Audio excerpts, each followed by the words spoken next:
Hi everyone. Hi. Hi. We apologize for the delay. Also, we had some issues with the camera, as you might have noticed. Also, our kid decided he doesn't want to go to sleep, so that's why we didn't start at 11:50. Thank you guys for bearing with us. I really do hope that you can hear us. If you can let me know in the comments if you can hear.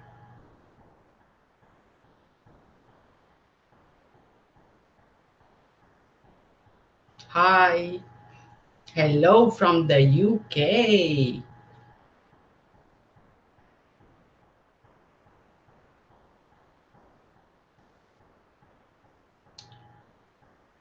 So we won't be starting until we get the confirmation that you can hear us.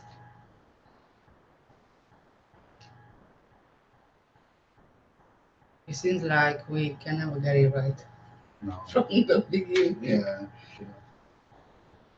Oh well.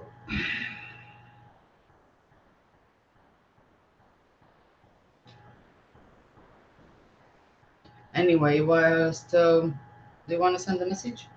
Yeah, Yeah. just ask if somebody can hear us.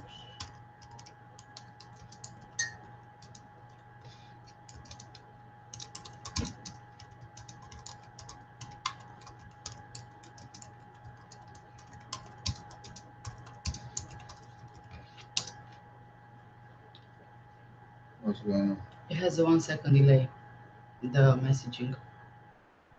This is not 1 second.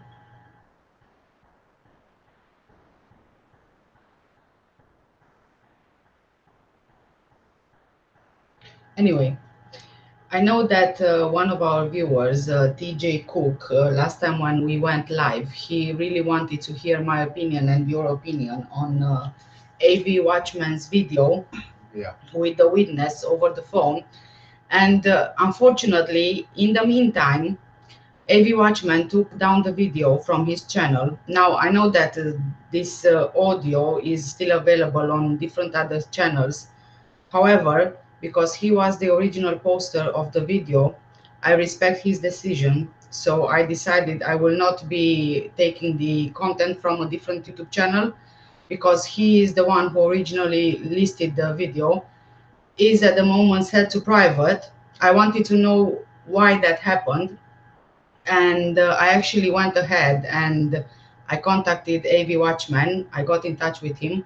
I won't be telling you the content of the email. All I can say is that he had to take down the video for safety reasons for the person who was on the phone.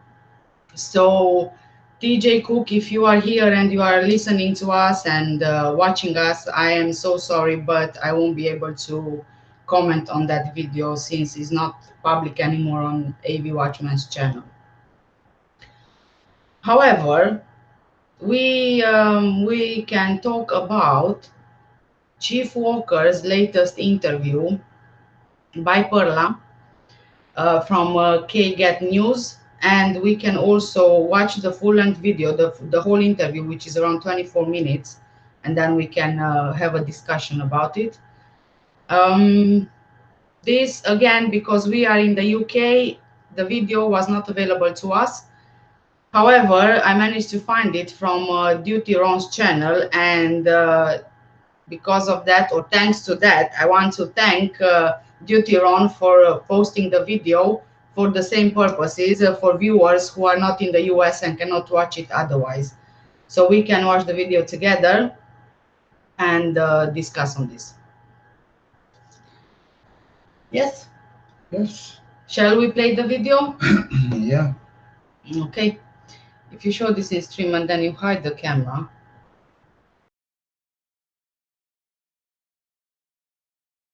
Into it without further ado, here's Perla.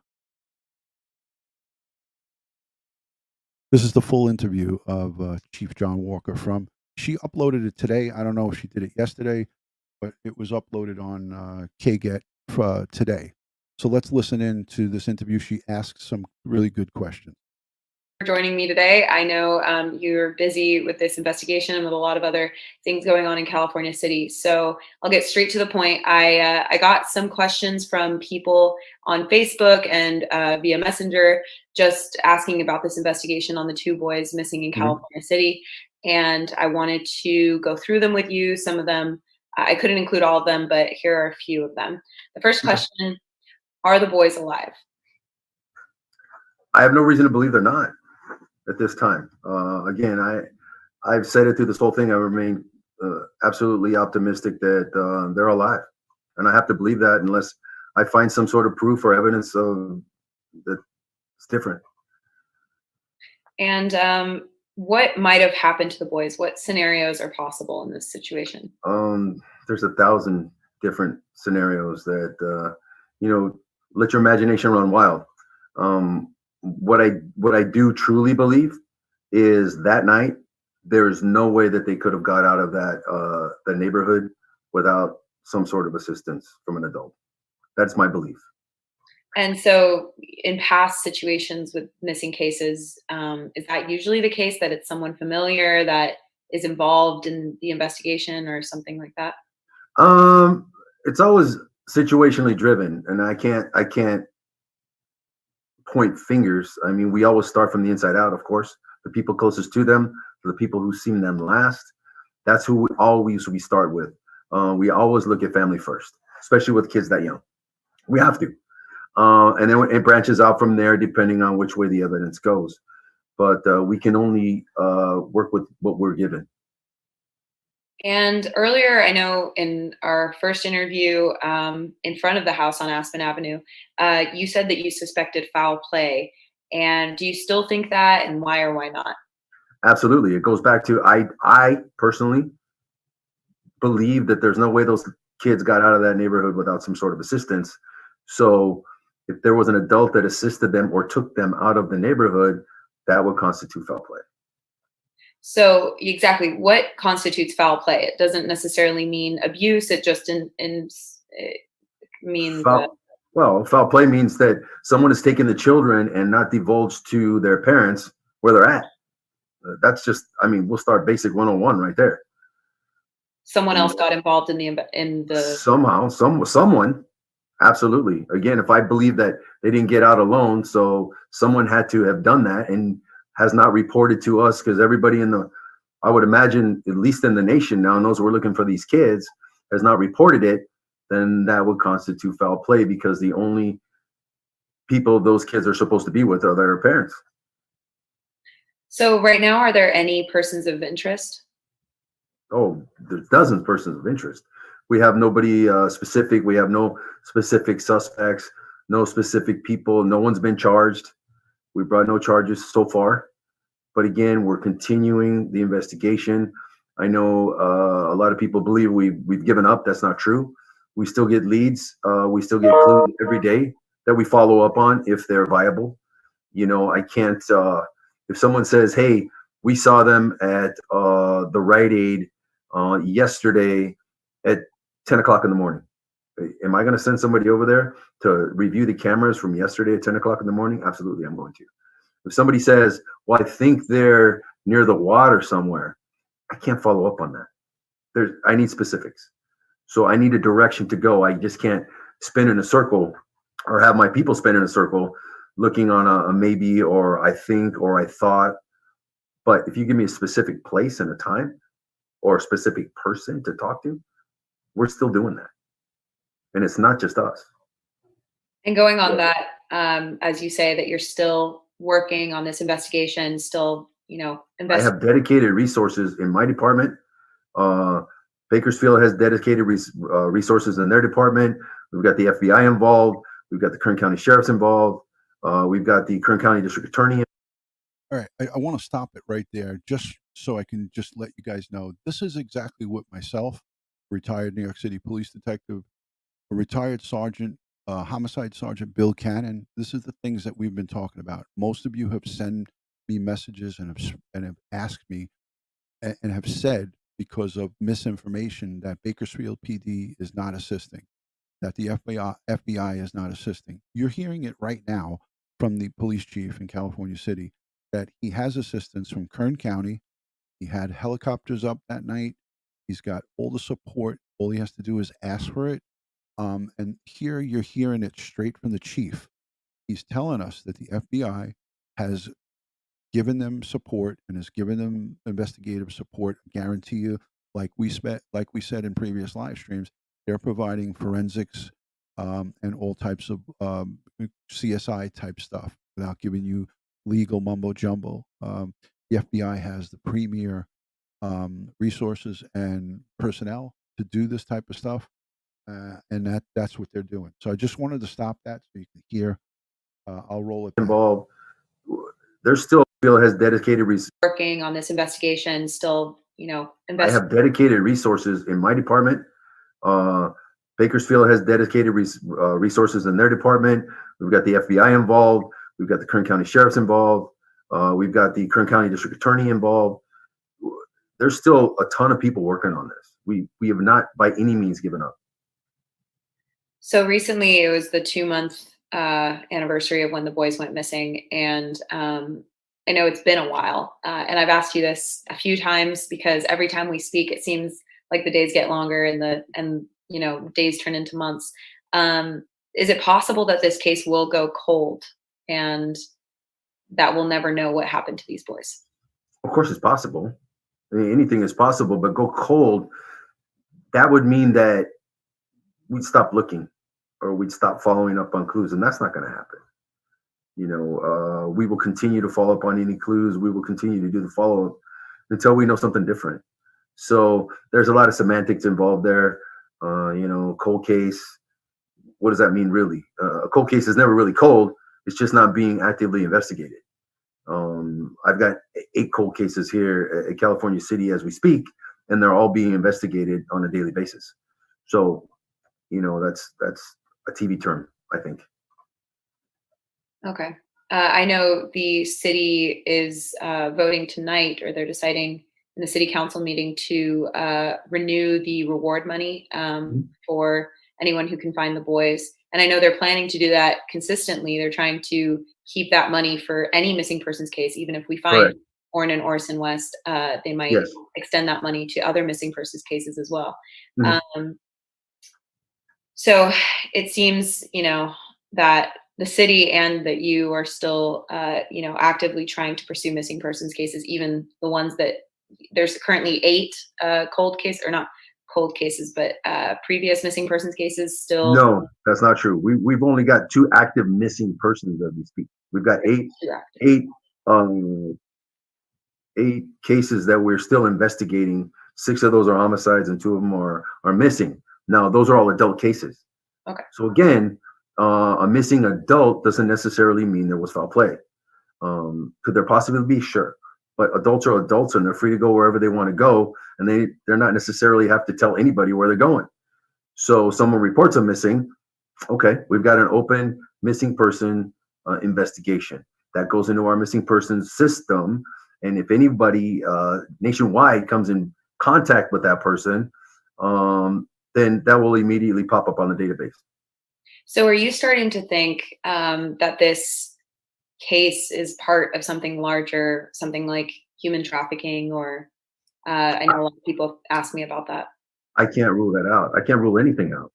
Of course it's possible. Anything, until we know different, everything is still in play. So, we need specific facts to prove otherwise. And so you guys are considering all of these viable options? Absolutely. And how certain are you that the boys are not in the Aspen Avenue house? I know when you first did the interview, when you first spoke with us outside that house, that I think it was December 23rd, you told us, the canines smelled the scent of the boys inside the house. They didn't smell it leaving the house. It seems like that would imply that they're still there. And how certain are you that they're not? Excuse me I have to smile on that. Like, I am 110% certain those boys are not in that house. I've been in there numerous times. We've searched every possible place in that house. I know people believe that there's secret rooms, and there's a basement, and there's false walls. And we've searched every possible nook and cranny in that house multiple times. And I am absolutely certain we've searched the backyard multiple times.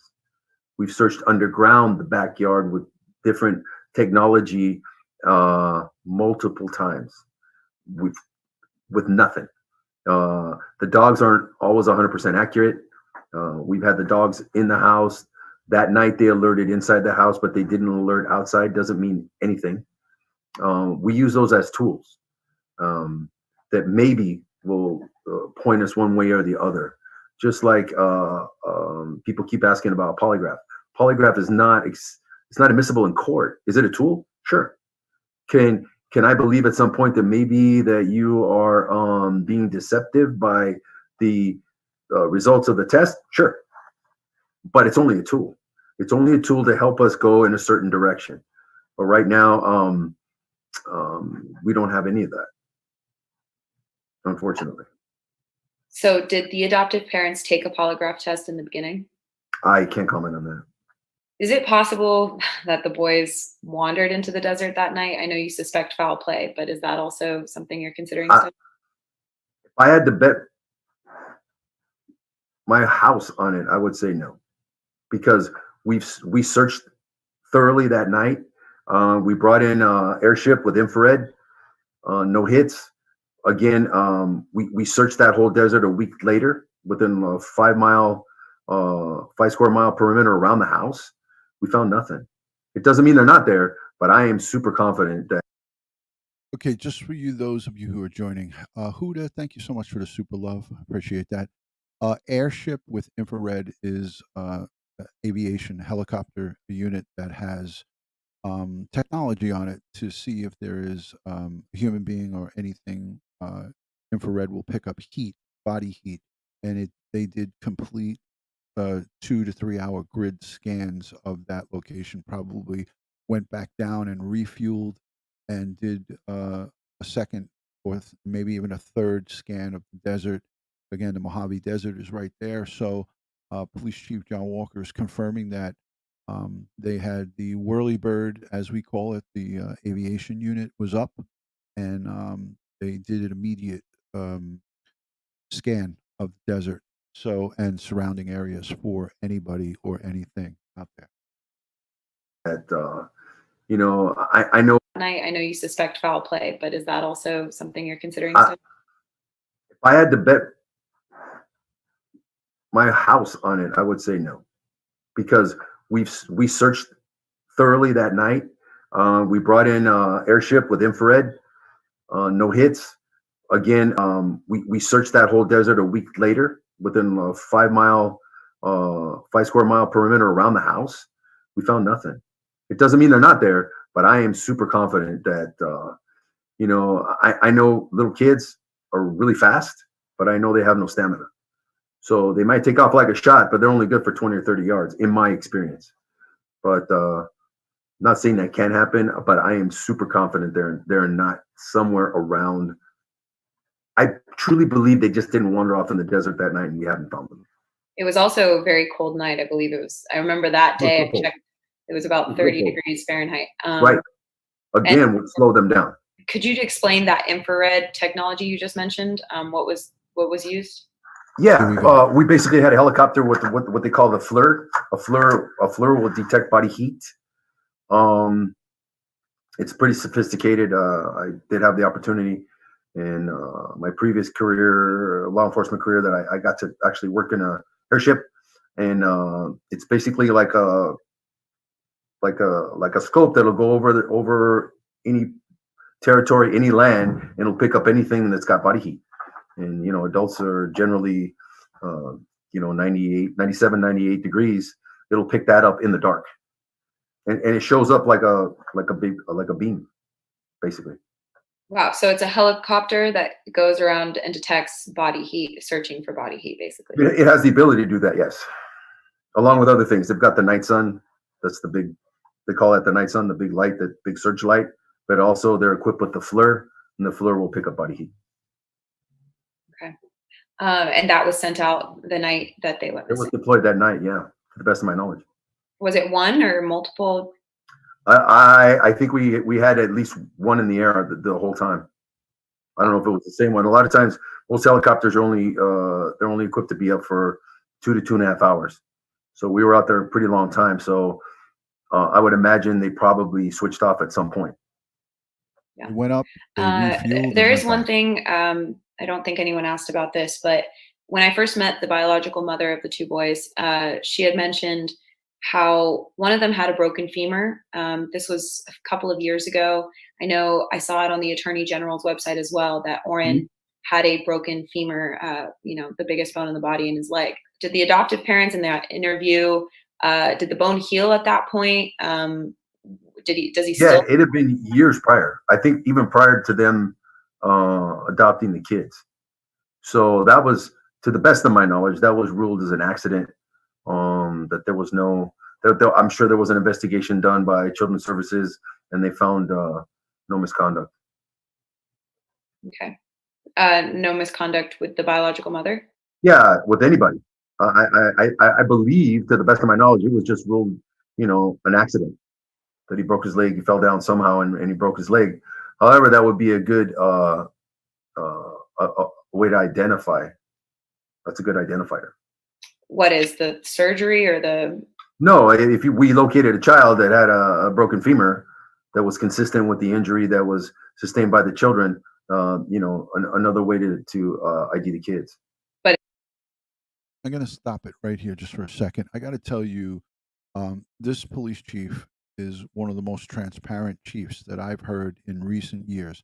Look at some of the other cases that we've seen, like Suzanne Morphew, missing mom from Mother's Day of 2020. Chaffee County Sheriff gave one interview, one, maybe two, and we're coming up on a year. Mother's Day is coming up in May, and this guy I've seen many interviews with Chief Walker. So the woman that's interviewing him is Perla. I'm messing up her last name. Is Shaheen. She's from KGET in Bakersfield. She's a professional news reporter. So she's interviewing him via, I believe, Zoom or Skype. So this was uploaded just today. I don't know if it took place yesterday, but this was uploaded today on their website. So very informative, and let's listen to the rest of it. But it's not relevant in this situation because it's no, it has nothing to do with their disappearance. No, not that I know. Okay, but I'm saying it's already healed at this point, so it's not relevant to this. Yeah, it was a prior injury. Is it possible that they're with extended family members right now? And have you done anything to pursue that possibility? Question extended family members. Anything's possible, and we've questioned everyone around them. Again, like I say, we start with the immediate family and work our way out. So we've done our best to question anybody and everybody we think could possibly be related. Mm-hmm. But I don't know how big. It's a pretty big family. So if someone had them, I guess that would be great if they're healthy and they're alive and we can find them. That would be awesome. So again, our best case scenario is we find them healthy and we find them alive. And I remember that, again, referring to that first interview with you, you had said how none of the neighbors in that area had seen the boys. I think I amended that, though, because we did have some neighbors that said they never had even seen kids. Now, remember, they had only been there for 3 months, September to December, when it occurred. We did find some neighbors that said they had never seen the kids. However, we did find neighbors who did confirm they had seen kids there on the property. So that was later on. You yeah, some neighbors. That was actually shortly after. That's why I've tried to amend that multiple times. Initially, we couldn't find anybody who had seen the kids, but we did actually find other neighbors who had actually seen kids there. So they had seen. They'd only been there 3 months. COVID, all those things, cold weather, all that can attribute to that. They had a huge backyard with a big fence. So and. Here in California City, you've been to the neighborhood. There's large vacant lots between the properties. So yeah. But I have asked you this a few times as well. I know you said the adoptive parents. Is it still true that the adoptive parents are the last people to have seen the kids? According to the information we received that night from them, yes. Yeah. There's been no one else that after sightings of the kids ever since. Multiple that we've all followed up on that proved to be false. So the adoptive parents are considered the last people to have seen the kids. When and where was the last time anyone besides them saw Orrin and Orson? I believe the grandmothers had seen them prior to. I don't know the exact dates, but the people that we have spoke to had seen them, other than the parents. The grandmothers. So that was the relative they visited before. It was like recently before they went missing, correct? Yes. When do the other children in the family say that they last saw the boys? I can't comment on any of the interviews that we've had with the other kids. So you've interviewed the other 4 kids. Yes. Okay. Yes.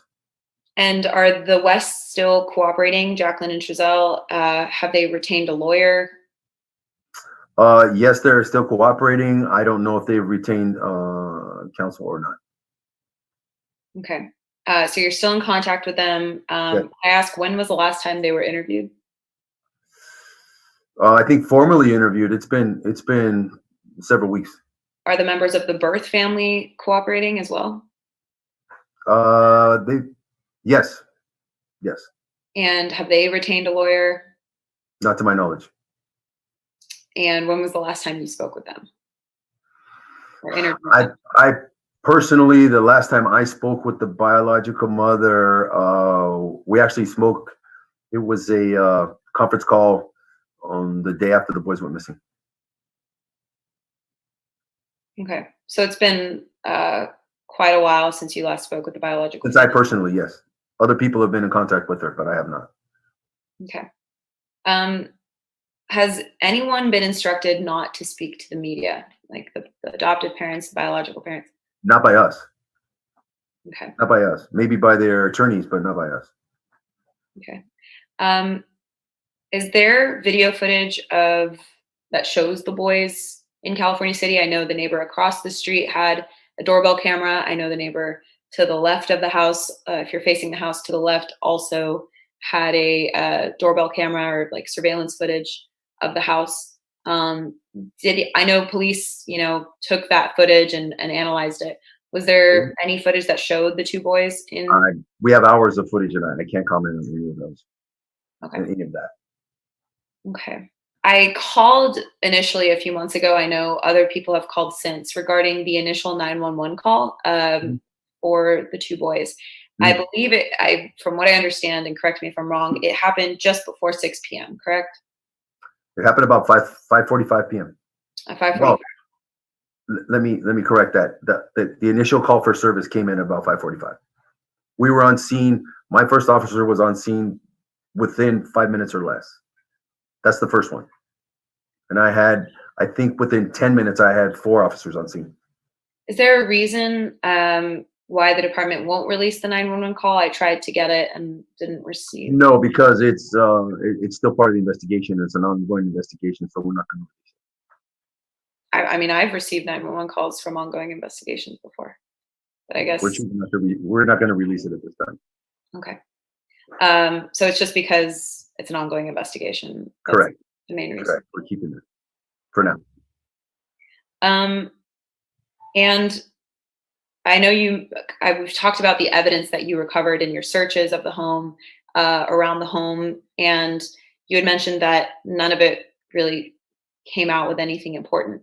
Could you mention any of the evidence that has been taken, and including forensics, anything that was relevant or important? At the initial search warrant, we were able to take into custody all the other electronic devices, their phones, their computers, clothes, bedding, items from the backyard, items from the house, anything we thought could possibly be relevant and or lead us to, a conclusion. So some of the clothes of Orrin and Orson to navigate the scent of them with the dogs and things like that. Well, and for all DNA purposes and all of that. Yeah. Yeah. And so those things have helped in terms of that analysis, but it hasn't created any leads for finding No, them. not yet. And so you did mention, I knew this, that you took the phones of the two parents just a day or two after the two boys went missing. Actually, next day. Yeah, it was the next day. I remember talking to them and they mentioned, the police took our phones. We can't share contact information or anything. Jacqueline West had mentioned having photos of the boys on her phone that she couldn't share because police had taken her phone. Did you find anything significant on those phones? Did you find any pictures of the boys? Yeah, we found pictures, but nothing else that I can disclose. Is there a reason why no more pictures of the boys have been released so far? I guess the police department doesn't have access to those photos. I no longer have access to those photos. No, those actually were taken by the FBI. Okay, so he just tells us right here that the FBI, and exactly what I said before, the FBI forensics lab, the computer crimes lab, the computer forensics lab is who took the phones, any electronic devices, computers, iPads, anything, everything and anything. California City Police, they're not geared up to do that kind of forensics. New York City Police Department is a 40,000 member police department. We do that in-house. We don't need the FBI, but we're huge. We're the largest police department in the United States, right behind LAPD. But Cal City did not have access to the photos. The FBI crime lab took them. They took whatever was off of those phones, and the police are not in the business of sharing photos. So it's up to the police, the adoptive parents, to put out updated photos, and that's just showing that Jacqueline Trezell chose to not update any photos because they have their tech back. All of the information on those phones and all the evidence on those phones are it's already recovered by the FBI. So that being said, Chief answers some good questions here. By the FBI. Mhm. But the parents have since gotten the phones back. I believe they have new phones now. They have new phones. Wow. So the FBI just took their phones and I believe they gave them back, but they have new phones. You don't have access to any more recent photos of the boys. Is there a reason why Jacqueline hasn't released those photos to the public? I know a lot of people are looking for more recent photos of Orrin and Orson. I can't speak to what her thought process is or what she's choosing to do or not to do. Okay. And lastly, what can community members do to help in this search right now? Should they be searching in Bakersfield, in California City? Where's kind of an area? Wherever they think that we're going to turn up these kids, I'm not going to turn down. I've said it multiple times. I'm not going to turn down any help. Anything they want to do to help us locate these kids is great. But the majority of the calls that we're getting now are basically to tell us that we're not doing it right. And that takes up a lot of our time to even respond to that. I appreciate of course, I appreciate their interest. I don't want that's why I keep giving these interviews. I don't want people to stop thinking about these kids, and I don't want it to become a dead issue and we stop looking. But I would like the focus to be on finding the kids. What can you give us that we can tangibly follow up on to find these children? To call us up and criticize, that we're not doing a good job, or we should be talking to someone else, or we should be doing this, or we should be doing that. It's not productive. It's not productive, and it takes time because we try to be respectful and kind to anybody that calls. But just remember, the focus should be on finding the kids, not telling us how to do our job. So that would be my biggest request. To keep your eyes and ears open. If you find anything we can follow up on, please call.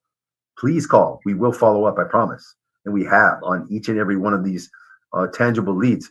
But, to just call us up and criticize us and ask us why we're not doing our job, that just takes a lot of time. and it's taking away the focus from the kids. Okay. Well, thank you, Chief, for meeting up with me today. Welcome. Thank you again for having me on. I want to keep the story out there, and I appreciate you guys doing that for me. Okay, so that was the end of that.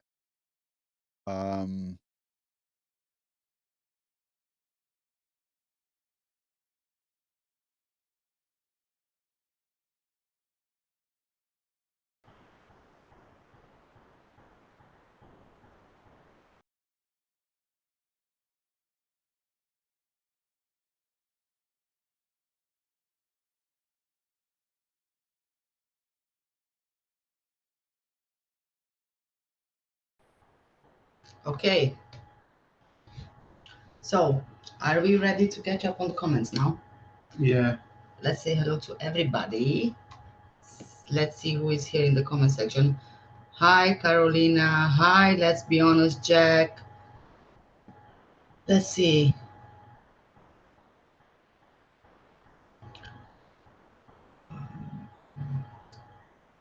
Hi, everybody. Carolina is asking, have you seen the language analysis done on the adoptive parents on the interview room channel? As I said in the comments, if you are referring to Peter Hyatt's analysis, well, I told you that I didn't watch it when I did my own analysis because obviously I didn't want that to influence my views on it. I will do an in-depth video on Peter Hyatt's analysis, but for now I can tell you that although I know that he is a professional and he is world renowned for his work and he's training other police officers in analysis, honestly, my personal opinion is that I do not agree with his neglect decision based on that particular analysis of the interview. I mean, when I looked at the interview and the body language and the way they were talking and the words they were using, I looked specifically and only at that interview. So the way I see it, you can't really deduce from that press conference that the parents are neglectful. I'm not sure how he came to that decision, but that's one thing which I don't agree on. I don't agree that he can make out the parents are neglective. Yeah. So. Yeah, neglective from from what they said in the interview. I didn't throughout the whole interview. I didn't really see anything to suggest that they can be accused of neglect from the interview because from my point of view, when I look at the interview, I focus only on the interview. I don't look outside of any information I have apart from that specific press conference, that specific interview, body language, gestures, language spoken, vocabulary, words chosen. And that's why, to me, from the beginning, that word rambunctious seemed just out of order, because rambunctious means when kids are loud, when they are naughty, when they do bad things, when they run about, when they fight each other. So in that context, rambunctious just doesn't have its place there. When he was talking about them and using that word, Trizel, I mean, he was even he seemed to me like very, very angry when he used the word, as if he was trying to justify that that's the reason why they were missing, because they are rambunctious, like shifting the blame from them, from Giselle and Jacqueline, to the boys. Then there were a couple of other things which I've noticed on his analysis.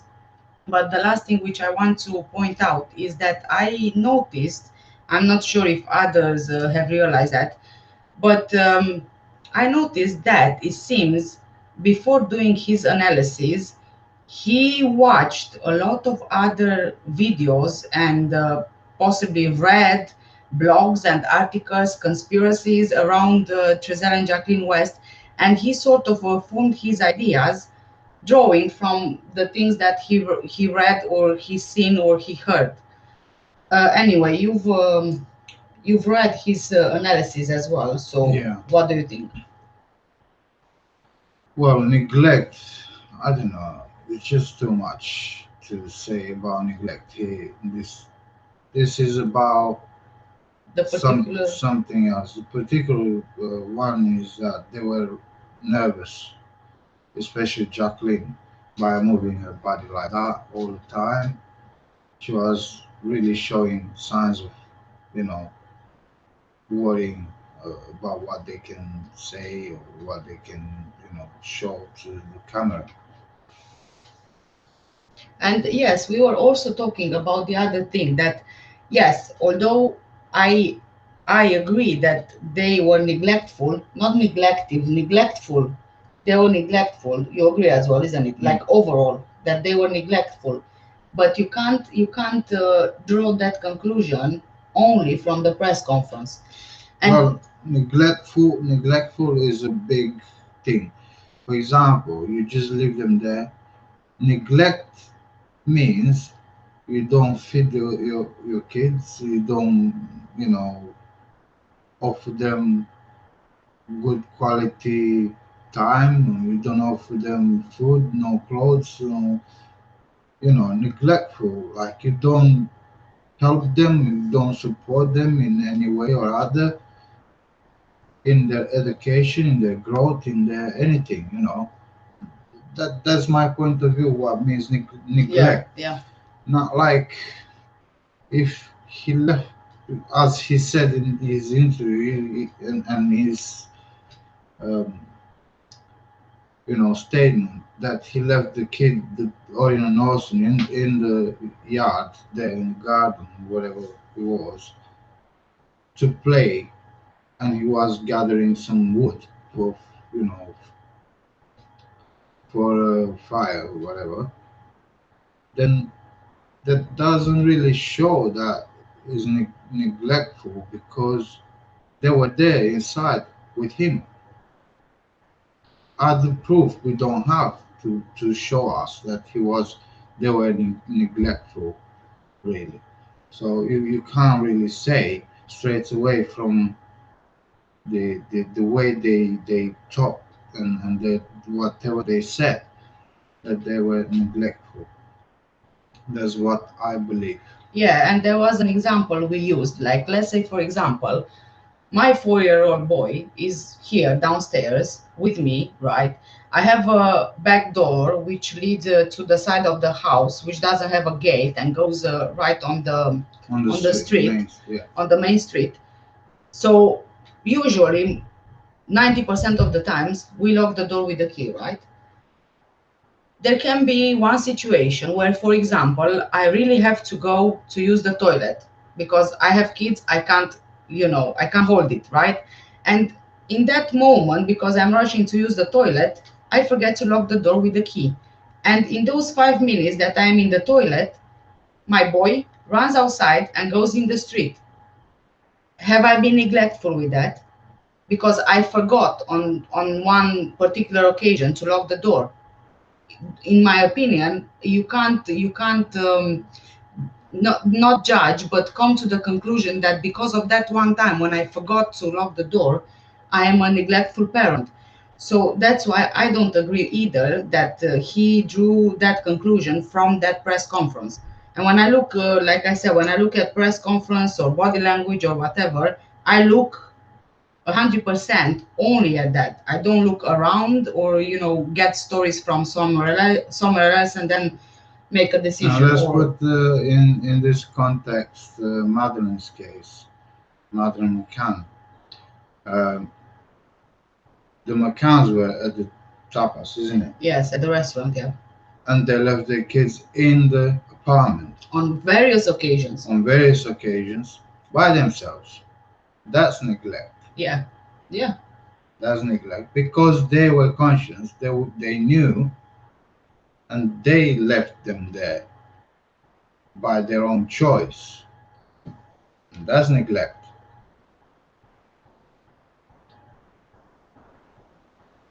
Right.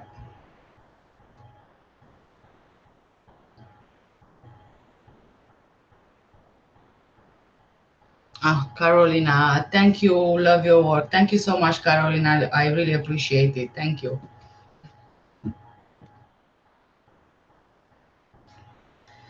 Okay, let's be honest, Jack. This man looks like he knows more. He seems to be backing up the abduction theory where he can. I'm not buying it.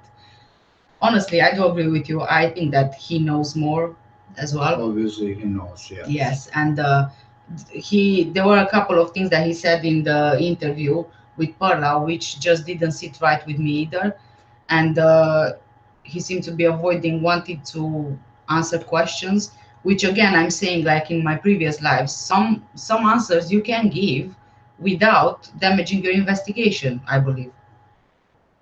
Yeah, but he's probably trying to keep away from public.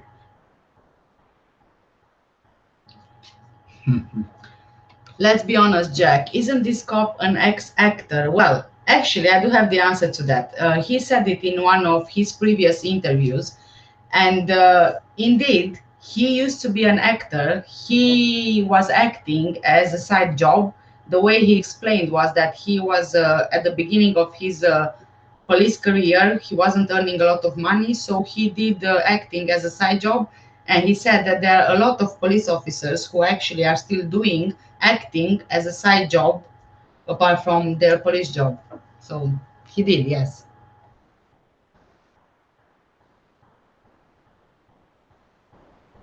Carolina is saying victim blaming. Yes, I agree.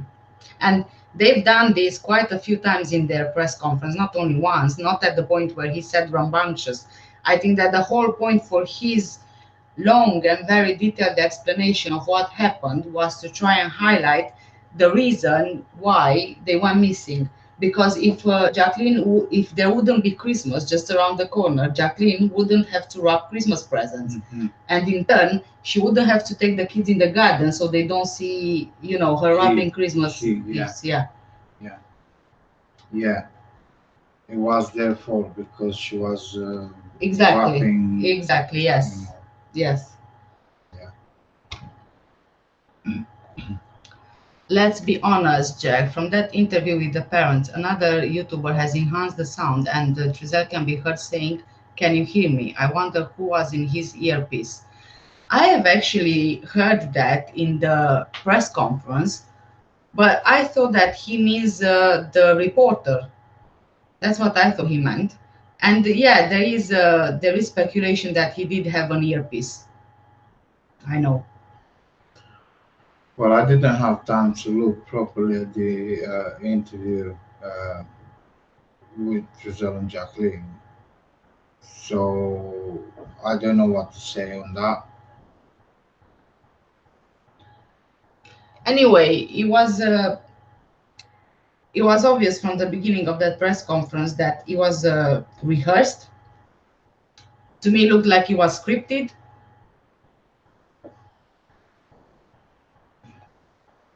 Carolina is saying there is a point where the adoptive parents say, and it came to us and became ours. Some say they dehumanized the kids, then became it.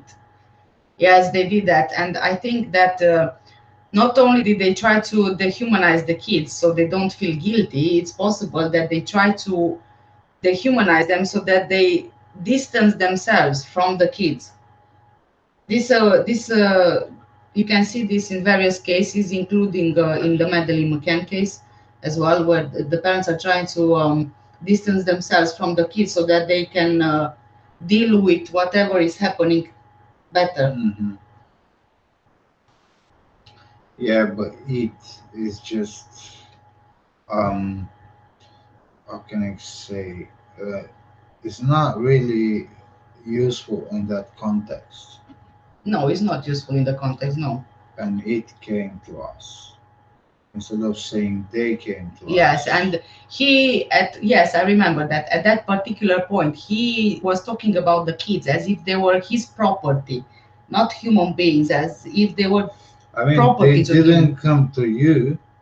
They've been given by the social services and whatever organizations they dealt with the move, really. And uh, it should be, you know, for in my opinion, they should be ashamed by what they did. How come they just, those two boys, they just vanished and nobody knows anything about it. they should be ashamed, really ashamed, and the way they talk and the way they just now we don't even have any kind of other interviews with them. No, there was I've, only I've, one that they did. I've, um, I've seen that the chief said that Chief Walker. they had the test done, isn't it? Oh yes, yes. Did you guys noticed or heard in the interview just now with Chief Walker that it seems the adoptive parents, they had the polygraph test done. Mhm. So when Perla was asking him what were the results, obviously they said that they cannot disclose that. So reading between the lines, I would say that they possibly failed the polygraph test. What do you guys think? So if they would fail, what would happen next? Nothing at all, because the polygraph test, regardless of the results, it doesn't stand in court. The only thing that helps the police with is to Get an idea. exactly get an idea, but it doesn't stand in court. It's not even they won't consider it in court. But for example, if you see Chris Watts, for example, he went for the polygraph test and he was an idiot for going, honestly, because he failed that polygraph test. And from that test, they started interrogating him in a different way because they already knew that he failed, so he's guilty. Mm. So you see, that gives them different ideas on how to Yeah, but work with. the chief Walker, he backs up the story that somebody was there somehow, an adult that helped, with the boys. Yeah, it's very interesting to see that actually. He still says that it's impossible for them to just wander off on their own, Yeah, but it's possible that someone picked them up. So unless we don't know the whole story and he knows more than he tells, which is obvious that he does know more than he tells, I guess so somebody picked them up from where and when and how. I really don't know. I know that at the end of the road, on the footage from the neighbor, there was a van spotted. Hi, TJ Cook. Hi TJ Cook, thank you for joining. I'm not sure if you've seen just the beginning of the live, although I don't think you can see now. So I'm just going to tell you quickly again. I said it at the beginning, but you told me that you want my opinion on that video of the woman on the phone from AV Watchman's channel. Unfortunately, since we spoke last time, the video was taken down by AV Watchman, and I know that the video is still available on other YouTubers' channels, but because he was the original poster, I respect his decision, so I didn't want to comment on it. However, I did get in touch with AV Watchman because I really wanted to know why the video was taken down, and he said, for safety reasons towards the woman on the phone, he had to take down the video. So I'm sorry, but I won't be able to comment on the content of that. So let's see.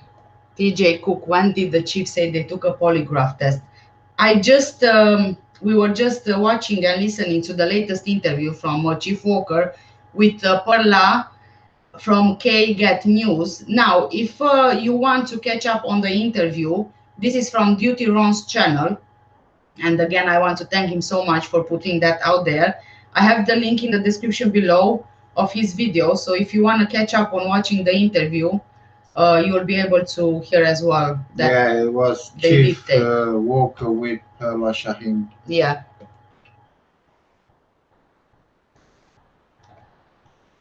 Carolina, in the Watts case, the woman that was doing the test on him was amazing. I guess that was the determining factor for the confession. She was amazing.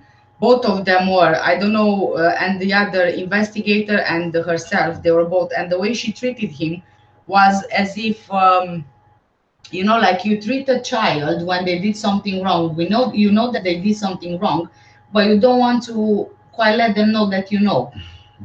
She was brilliant. She did an amazing job, and that investigator did the same. And the way that they baited him by saying that Shanann did it just to open him up, that was brilliant. Oh my god, I love those two, seriously.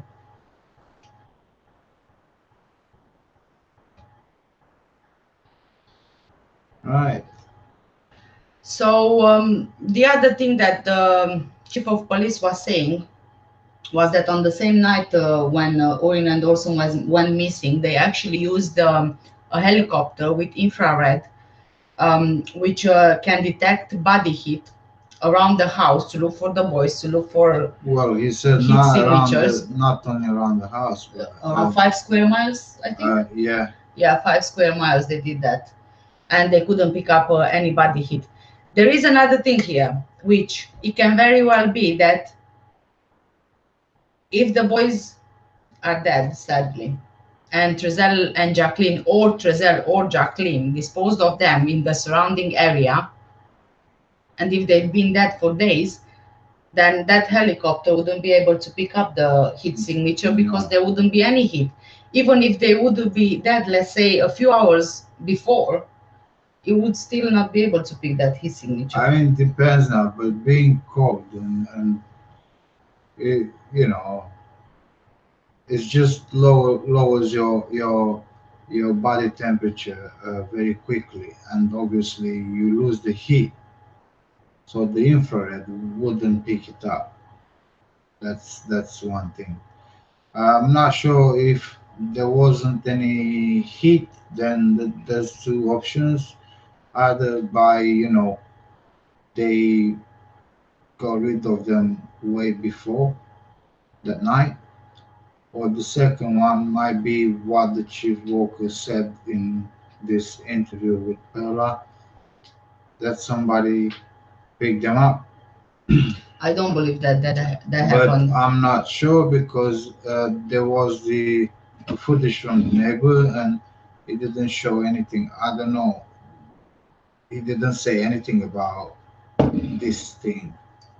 He was trying to show to every watchman some footage about the day before, the day when they left for their shopping, On the 19th of and December. took the four kids, because we counted there were only four kids getting in the van, and when they went for shopping and then they dropped them with their grandmas. So that's the one. No, it's either they went shopping or they dropped them off to the grandmas. I'm not. That's one footage, and there was another footage which was showing that he went exactly in that night when the boys disappeared. On the 21st of December. The footage was showing clearly his moves, Giselle's moves in the garden, in the yard there, in the garden, going in the, with the van out, driving it, further down.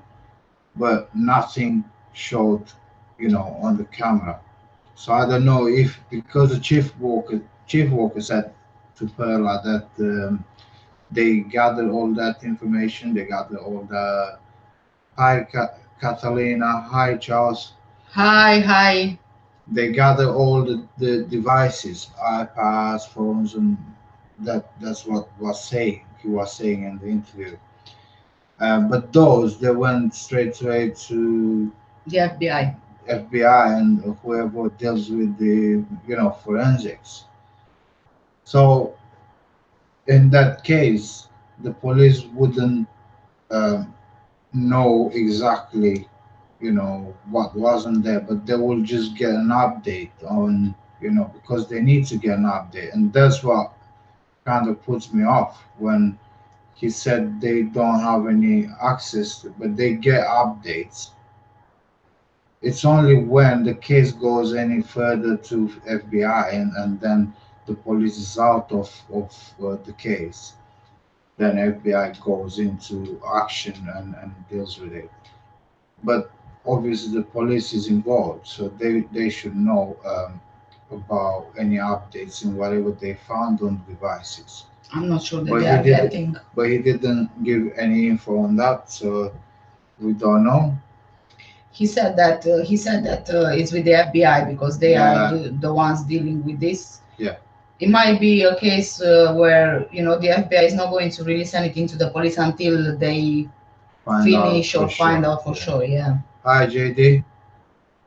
JD said. Hi, JD. Hi, thank you for joining. And also, what Chief Walker was saying in the interview is that it seems Trezell and Jacqueline, they have new phones, Yeah. which again is very surprising. I mean, am surprised at that. Yeah, because their phones are kept there as, for whatever they had there as, for forensics. So who knows what they got on the devices? Who knows what they found in the house and out, in the garden? Who knows? Because they gathered quite a lot of, uh, information and things from there, but nobody said anything. Yes. Then So leads me to believe that being, FBI being involved in this case, that means it's something bigger than that. JD, there is the latest interview with Chief Walker by Perla from KGET News.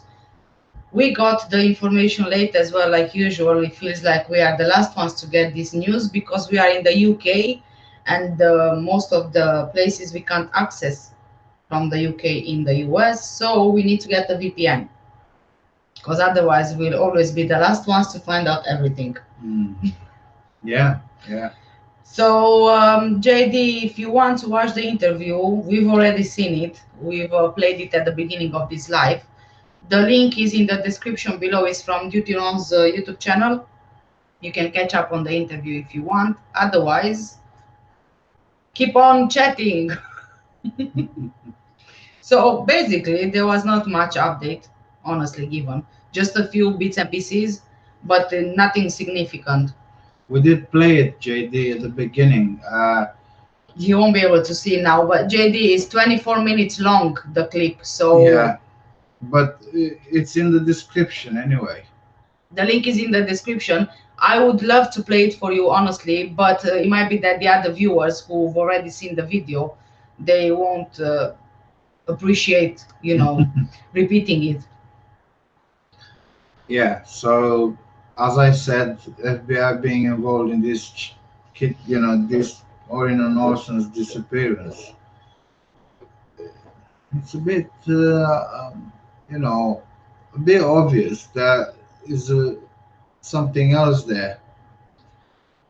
It might be a big circle, big ring. We talk about, who knows, even harvesting organs, isn't it? We don't know that. We don't know. All we can do at this point is to speculate because we can only work with whatever public information we have available to us. Yeah, and the setting is that we are not there in Cal City, to be there and try and investigate properly. Yeah, too bad. Yes. So, let's see. Let's be honest, Jack. I don't believe these kids just disappeared. They just vanished. If these babies just wandered off, they would have been found. If abducted, the parents' story doesn't match. Dead or alive, most kids are found. Yeah, most kids, but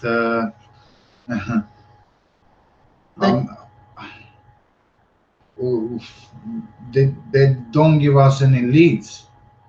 But even Maddie, she couldn't be found after how many years now? She's still not found, is she? So I mean, I think if there is more to the story than we know, I don't think that they would be found. Because if you want to hide something, you make sure make sure that they won't be found. Yeah. But I do believe that they won't be found alive, if I'm honest. I mean, you don't know that. You don't know up to the point where the police will give an interview with the updates. Up to that point, we don't know. We just speculate. But you see, there is barely any update being given. Yeah. So JD, I can catch you up real quick on the interview of what Chief Walker was saying.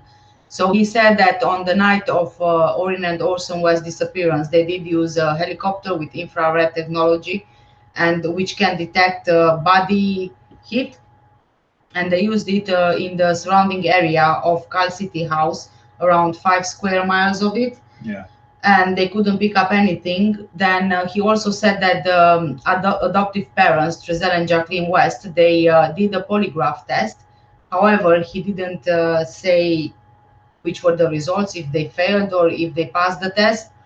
Then he also reconfirmed the only people who've seen the boys last were Trezell and Jacqueline West, and apart from that, their grandparents, the adoptive grandparents. And there were a lot of people coming forward to say that they have seen the kids indeed, but none of them, they were all proven to be false leads. So basically, again, we are at the same point where we've been from the beginning. There is nothing new really on it. What was, did he say something else? Well, he said that their devices have been taken. Yes. Some clothes, some toys, some other things as well. They are with the forensics. And now. bed covers, and Yeah. they picked up stuff from the shed, from the garage. So they picked up plenty of stuff from there. They, no.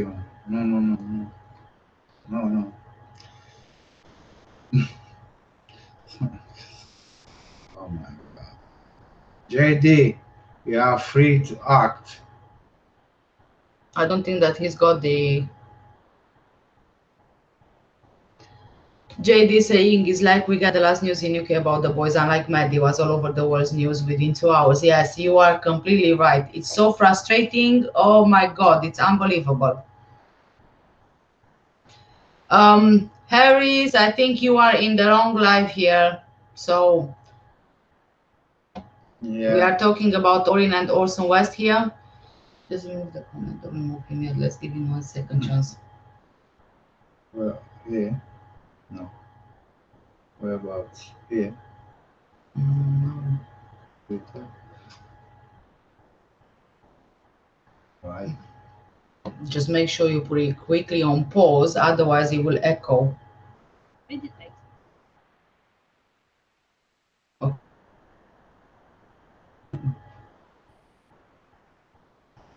Mm-hmm. Yeah, let's just remove. Okay, Harris, you know what? I'm sorry, but I will hide you from this channel because you don't seem to be on. Remove it. Yeah. Yeah, it seems like somebody just, Oh, you hit him, yeah? Yeah. No, don't do that. Okay. Okay, that's sorted. Sorry, guys, about that. That came out of nowhere. Let's be honest, Jack. I would do. Oh my goodness me. Oh, where did that come from? Anyway. I have no idea. He just joined the live, probably. Let's see. Carolina is saying, why would the chief try to push the abduction theory, or is that just my impression? If they were abducted, it was around the time they gave police. But CCTV showed no suspicious movement. I'm a bit in between, really, with this. Yeah, it seems at times that he is trying to push the abduction theory. Yeah, you are right there. But I also think that because they are possibly trying to, keep all the possibilities open, and say, for example, really the kids were last seen at the Cal City House. He's probably just trying to work from there. But at times it does seem like he is trying to push the abduction theory. And if he indeed is trying to push the abduction theory, then there must be something more here. Yeah, but I'm just let's be honest. Let's be honest. Jack makes me. Let's be honest, Jack. I agree 100%. Someone who has the abilities covering this up. Yeah, I think so as well. Yes.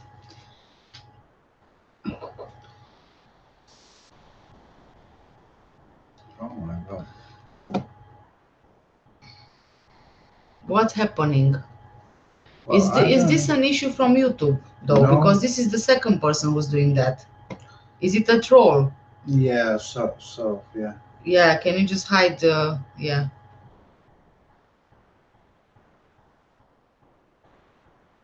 What is happening? Hold on a minute.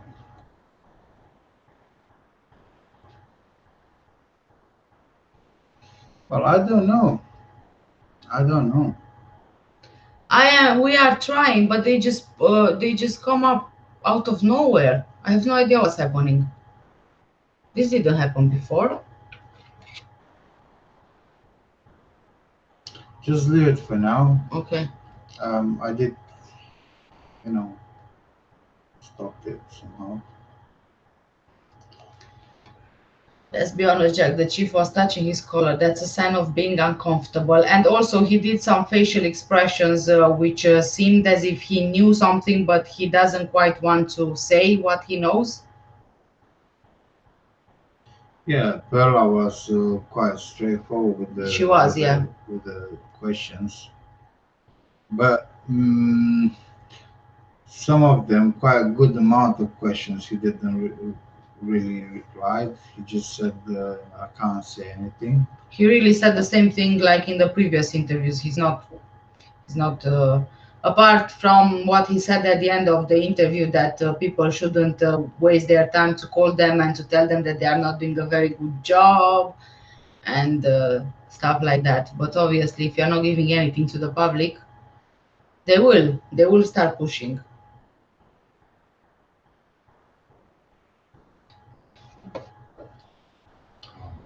Seriously, what's going on? I don't know.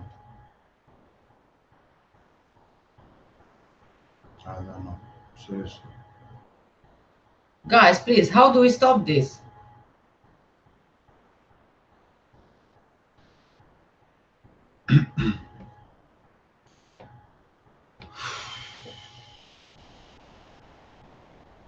Wow. What's going on? I don't know. Let's see. Carolina, it's not necessary that we need help because we have the other tab with the comments open, but they just come out of nowhere. And this never happened before, really.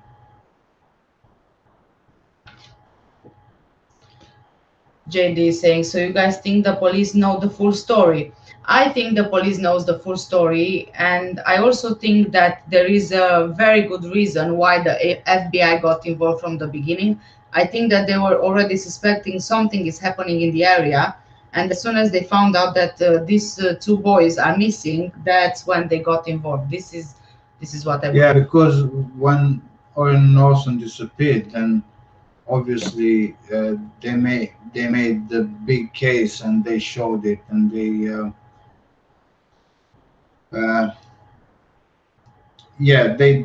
tried to put it out there to make sure people know about them.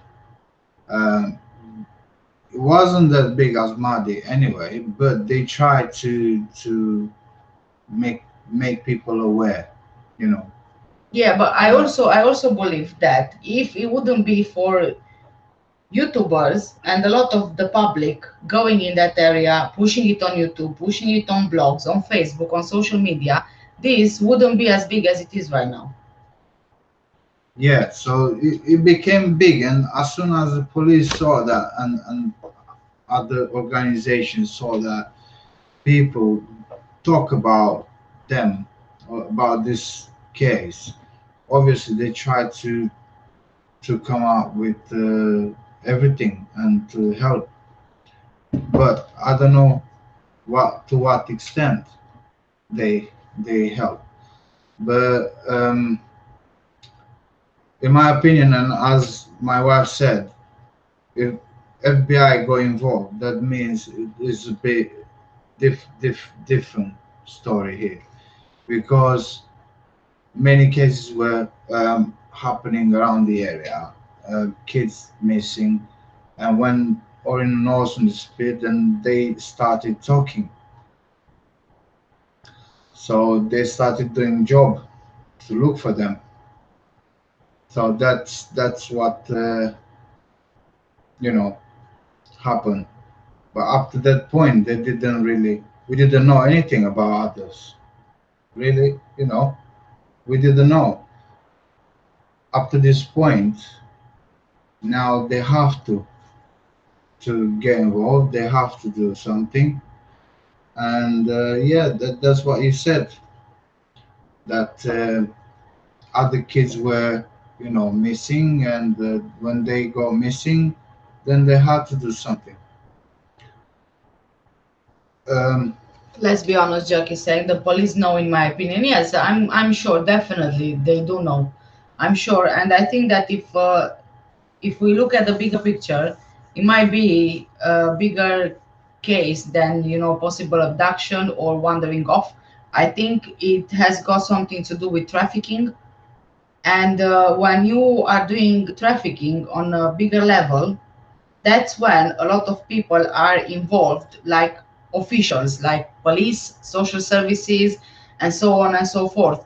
And it's possible that they attempted to push this case to be forgotten, but because of so much public, how do you say? Public involvement. Yes, public involvement, they couldn't really hide it anymore, so they are just trying to get on with it. But I do believe that Yeah. someone from the police and someone from social services is involved with this. Yeah. What stands out to you when comparing the cases? Oh boy, well, honestly, if I'm completely honest, there is no comparison between the two, because you have two extremes here. You have one extreme where Madeleine McCann's case and the parents, they received a lot of financial support. They received support from high profile people, from politicians, the government, the embassy, from everywhere really. They received a lot of support. On the other end, you've got Orrin and Orson West, where if it wouldn't be for the public being right on the spot from the beginning, we wouldn't even know that they disappeared, right? But there are a couple of similarities. I'm looking at Kate and Jerry McCann's interviews, and I'm looking at Rizal and Jacqueline's interviews as well. The body language speaks everything, because we know that when you are lying, your body will cheat on you. Somehow, yes. Somehow, it will cheat on you. Yeah, definitely. You say yes, your body says no. That's obvious. Again, you are going from one side to another. You are again nervous. You are probably embarrassed or whatever. Trying to hide your hands. Trying to hide your hands. Yeah. And also the way there's only him talking. Yes. Mostly, as Jerry talks. Yeah. Mostly. Then the kids, they haven't been seen, as we know, from any other, Person apart from. Yeah, apart from them, as the Chief Walker said. Also, there is no proof, no body, no nothing, as in Maddie's case. Obviously, in Maddie's case, there were some other things that the dog sniffed, cadaver and blood, that DNA was found and stuff like that. Obviously, they didn't take in consideration. It's like nothing happened, nothing being found. So that's nobody, no proof, no guilt. Same in Orrin Orson's case. These are the similarities, but on the in the if you look at the big picture, the McCanns, they still have the twins. They have good jobs, they have big money, they have coverage, they have everything Trizelle and Jacqueline, they don't yet. We don't know at what extent police or any other organizations help them. But these are kind of similarities, Yeah, and as also we explained. and also the police as well is not being straightforward Yeah, in none of the cases. yeah. The lack of real investigation, the lack of interest in people. Yes. Yeah, yes, true. Uh,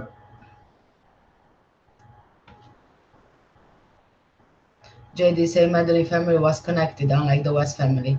Yes, that's very true. That's why even to this day there are still nothing still happen with them. yeah, yeah, For with them, see, unlike Jacqueline and Trizelle West, with them it's obvious that they were neglectful. yeah. They should at least have been charged with neglect, and they should have lost their kids, their two kids, only for this reason. Because I am only thinking not necessarily the distance between Apartment 5A and the tapas restaurant, but the big pool in between, which is a major red flag. That pool is dangerous. It is dangerous. For a 3-year-old, it's dangerous. Yeah, but they left them in the apartment by themselves there, and Yeah. you know. Let's be honest, Jack is saying coming forward with evidence, like people offering footage that the police never got hold of. Exactly. And in Madeleine McCann's case, for example, it's a circus. It really is. It's ridiculous how many false leads, how many fake sightings, how much mixed up information all over the years. And a lot of it comes straight from the McCann's team, really. One of the major player being Clarence Mitchell. I think that he's the one who came up with all these ideas. That's why he left his job at the number 10 with Brown, isn't it? Gordon Brown. And he went to be spokesperson for McCann's. Yes, and then we have on the other hand Trizelle and Jacqueline West and the Orrin and Orson West, where the police is being fed up a lot of information which doesn't seem to be real. And also we know that, for example, AV Watchman is always boots on the ground, and he's always checking everything out, and he is complaining as well that a lot of people are giving him fake information on purpose to derail him from the investigation that he's doing. So someone is working really hard in this Orrin and Orson West to make sure that whenever you are trying to get on the right path, you are pushed in a different direction. Maybe it's from up there somewhere.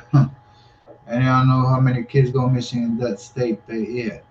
Around Was it in 5,000, I think. 5,000 to 8,000. I thought I've seen 8,000 something. Yes, around that figure, yes. And 80% of them are Latinos. Yeah. Yeah. Especially Mexican. Yes. TJ Cook is saying there is something going on at the location at Cal City. AV News Crew's Facebook is ended live to make few phone calls to verify what is happening. Right. Well, unfortunately, I can't go to watch his live right now because then I will have to end my life because I can't, do both at the same time. But please, TJ Cook, if you are following what he's doing, if you can just let us know what's happening. Do you want to? Well, it's going to It's going to echo, yeah, that's why. Yeah. JD, look, this is the big one. Look, see? It's coffee time, of course. Thank you. Did you see the mother in interview moving side to side like Chris Watts? Yes, there are so many similarities with Chris. Yeah. Did you see Chris Watts' interview?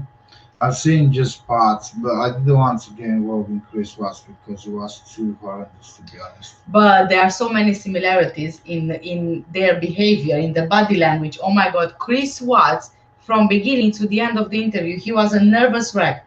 You could smell it on him, even if you were not there. You could see his body language was everything. And when the dogs were barking in the house, he was still doing the interview, and you could clearly see his reaction and how nervous he was. He panicked when he heard the dogs barking in that house. And I think that the reporters, when they took his interview, they did it at that time specifically on purpose to make sure that they get his, reaction, his spot-on reaction, of what's happening.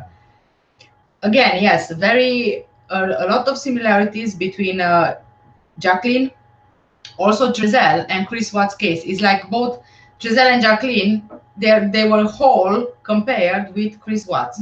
Both of them had the same emotions as Chris Watts did. Yeah. If they find some DNA or any major lead, we get to know straight away. I don't think so, Carolina. I don't think so, because they always say it's an ongoing investigation, open investigation. They don't want to mess it up, so they won't really update anyone on that, to be honest. So Yeah, unfortunately, that's what it is. I think that looking back at all the interviews from Chief Walker and how secretive he's being, and he's not really divulging any new information. If it would be a case of DNA being found, he would definitely not say it. No. TJ Cook, I will update you, not wanting to mess up your life, just don't know how to post to you directly. Well, TJ, it's not about messing up our life. It's got nothing to do with that. What I was saying was that I can't go on his live because it will echo in my live. So that's why I said you can just comment in here in the chat section whenever you get any new info. It's fine. I don't mind. I noticed it wasn't for 8 Black 10. You don't know who Jade Yeah, is yeah, talking about? I know. Oh. Okay. What is it? 10 to Life. Lena, or what's her name? Something like that. The I forgot blonde her name. girl, yeah. And Louise, I think. Yeah. We wouldn't even heard the worst case is the YouTubers taking the lead and police keeping hush. Yeah, that's very true, JD. Yes. I don't think I've heard about the West case from 10 to Life, or was it from her? No, it wasn't from her. I found that from Facebook. Yeah. I remember we were in the middle of moving in December, and I kept wanting to look into it deeper and deeper, because I'm on this true crime group, which is based in the UK, and the users kept on asking, what's going on, are there any new updates? And I really wanted to find out as well, but I couldn't, because we were in the middle of our moving. So that's why I jumped on it straight in January. But I did see 10 to Life, her videos, and I took a couple of information from her own videos, and she did an amazing job in covering this, honestly. She even went to the length of getting on the phone, talking to people, asking questions, calling the police, giving all the info to the police. And she was the one who actually realized how the process works with the realtor. And that's how she found out that Trezell and the realtor, they had like a 4-month, friendship. Yeah. And she was the one who managed to find out exactly what happened, when the move happened. I mean, like she's there, Ron is there. Hi, George. Jorge, thank you for joining. Most of them are there in the US, and they have more, more information. And more access. They get, more access to the information. Really, we get it too late somehow, and that's what it is. It's a shame, really. Yeah. I am checking every single day, and I barely get anything. If the police are hiding something, in my opinion, like in McCann's case, it involves higher ups, whether doctors or fosters for benefits. If this was an abduction or kids wandering off, we would have more leads. Well, you say it. Me? Yeah. Okay. Well, let's take Orrin and Orson West, for example, fosterers for benefits. So if it is foster for benefits, this is one scenario. If it is trafficking, the other scenario would be that in a trafficking case, in my opinion, you would have a lot of people involved, such as a judge. I think it all starts from the social services, because social services are the first point of contact with those kids. Yeah. Then you go from social services to the judge, because the judge decides on each case. Yeah. In this particular case, the judge was too quick to decide that the kids are going into the foster system without even giving an opportunity for the biomom to fight for them. They were already given before she even had the hearing in court. I did say about the reunification process. Yeah. Usually, when the social services take the kids from the biological parents, let's say, they have a process in place that they need to go for the reunification with the kids with their biological parents. So usually they need to give them access to that process.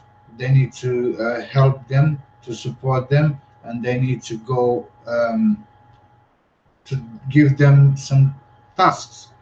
And that decides, who decides is the judge. So the judge decides what tasks are given to the parents. The thing is, the judge didn't want to give that. The social services, they didn't want to give chance to the biological mom. So what the judge decided to give them into foster care.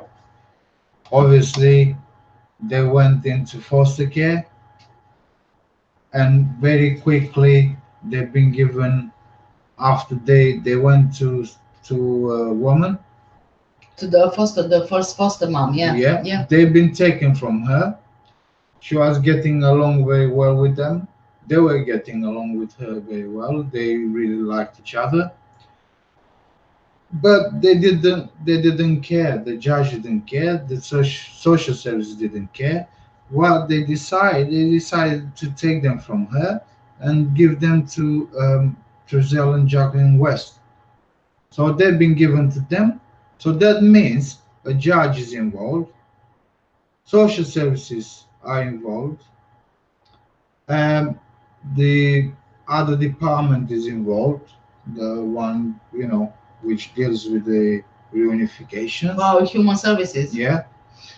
And also somebody probably higher up. And the is adoptive involved, parents, of course. and the adoptive parents. So everybody gets his share, money, and that's how it works. And that's how I see it. Yeah, and But I don't know what happened here. They go, they disappear. Where they are, what they're doing, if they are still alive, if they are gone, nobody knows. But this is the system how it works. Usually, when it's coming to FBI to get involved in this case, that means some higher up positions are involved, and that means they try to, because it's corruption, it's all about money, it's all about, power. So that means FBI probably fights to find some leads towards those people. That's why the police doesn't give any kind of updates, isn't it?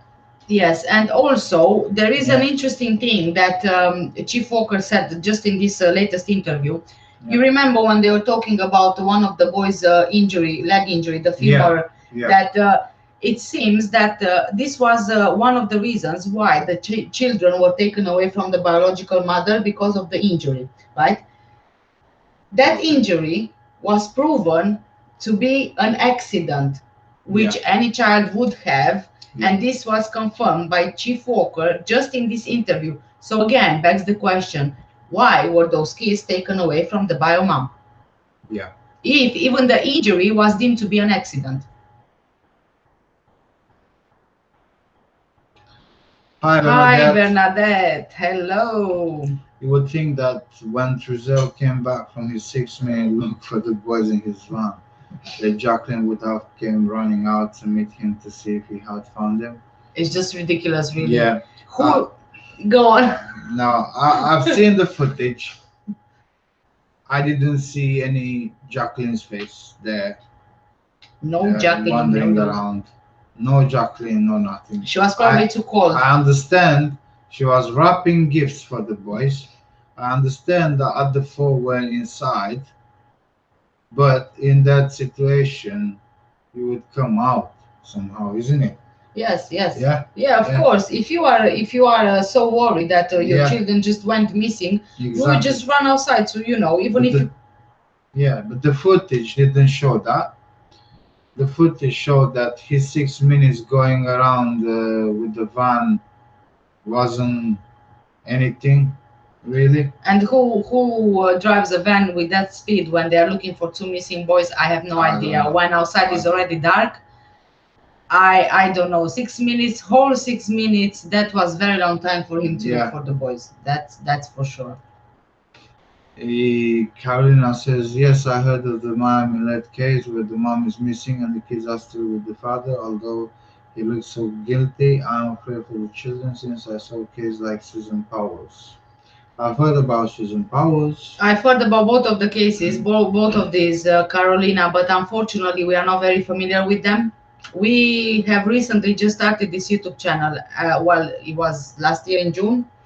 Yeah, and at the beginning, my main focus was Madeleine McCann. So I'm still working on catching up with various true crime cases. But since we are at this subject, if there is any particular case that you want us to talk about, you want me to look into, just let me know either here in the comments or send me an email. My email address is in the About section on my channel. And I will definitely, look into the cases you suggest. Yeah. Right. TJ is saying here, that seems so crooked. I adopted my grandchildren. Their mom, my daughter, couldn't take care of them. It still took 2 years. Neither parent showed up to any court date, but they gave them chance after chance. Yeah, exactly. That's why it was weird from the beginning, since we've heard the interview with that lady from Human Services. Yeah. I can't remember I her mean, name now. I had a look into it. I made sure to find information, and I did find. It says reunification with the family. That's the point. That's what's the next step. It should have been the next step done in a way to reunite the kids with their biological mom. Because at the end of the story, it's still their mom and they have to give her a chance. You know, it's not, she didn't do anything wrong to them. I don't think so. It's just that she was on some medical drugs, Marijuana, I believe. marijuana, medical marijuana. But the judge is just, he was just go and cut everything straight to the point. No chance for her anymore. Let's take the kids, put them anywhere. And then Not anywhere. That means he knew where to put them. He had the plan already. So that means it's a big circle there, and everyone has his role, and they do the job to get money, isn't it? yes. Yeah. And then let's say, for example, that the judge would say, okay, the biological mother is unfit, yes? Yeah. But then why not place them with the immediate family of the biological mother? You can't say that all of the rest of the family are not fit to look after them, right? Because we know of our neighbor when we used to live in London, she got her kids taken away from her, but the kids were given to their grandmother, her own mother. Yeah. So they didn't go I outside of the forgot to family. add this info, but usually, if there is no way to give them to the biological parents, in this case, their mom, then they need to look into the close family, Yeah, the of course. members, such as an auntie, uncle, grandparents, anyone who's related, really. They need to reunite with the family, not with strangers. Let's be honest, Jack, it makes your stomach turn. I think he was either trafficking or drug debt. traffickers deal with drugs or people. Either way is not good. Yes, let's be honest, Jack. I agree with you. It was trafficking, but it can also be something which is more serious than just trafficking. Because usually in trafficking, most of the ones being trafficked are girls, I But think. this case is to little boys, so I Yes, don't know. it's usual to have girls trafficked rather than boys. It might be a case of something else. That's why we were talking about harvesting, organ harvest, sort of like that. Did you? She even told the kids well to give them to me. Right. So you see that still they didn't put them. Into They fostering. yes, and also they gave her a lot of chances before they gave Yeah, your grandkids to you. yeah. So Hmm. you can make a comparison here. Yeah. Then what else did she forgot talk about in the Yeah, we're talking about organs, Carolina. We're talking about organs because in one of Noor Jasmine's videos, she showed something and she was explaining about a kidney, how much they can get, uh, lungs, everything that's useful, and they have prices, big prices there. what I was saying was that usually in sex trafficking, most of the times girls are taken for sex trafficking. It's very rare that you have boys who are being taken for that particular reason. However, if you would be considering organ trafficking, then it's a different story because boys, girls, organs, they are still organs no matter Yeah, the sex of the person. And like my husband mentioned, Noor Jasmine's video, she was talking quite a lot about organ harvesting, but also we need to consider the financial side of it, right? And the financial side of fostering. Fostering, you take between $1,000 per month and $4,000 per month per child who you foster or adopt. You can get $4,000 if that child has disabilities. They had four children, fostering and adopted as well, which makes at least $4,000 per month if none of them had any special needs, any yeah, disabilities. Compared to organ trafficking, harvesting, there is a big black market. Well, I assume it's all over the world. Just a kidney will go for at least $60,000. Then you can traffic even how do you call it? I forgot. the liver, The liver, yes. the retina, I think. Yeah, the retina, yes. Um, Kidneys, liver, retina, yeah, lungs. lungs, even brain. And the brain is being preserved. I am not sure for what reasons. However, again, I suggest you go to Noor Jasmine's channel because she put a clip together about a lot of different cases where those kids went missing and the parents had no idea what happened with them.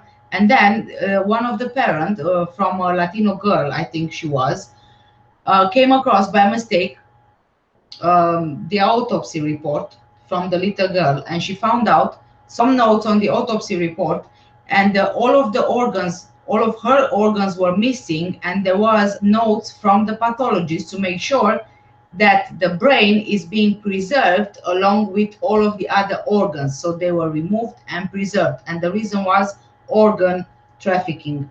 And that is not the only case. There are so many cases out there. I will be making a video only on organ harvesting, but Yeah. this is just like a general idea. So the market is out there.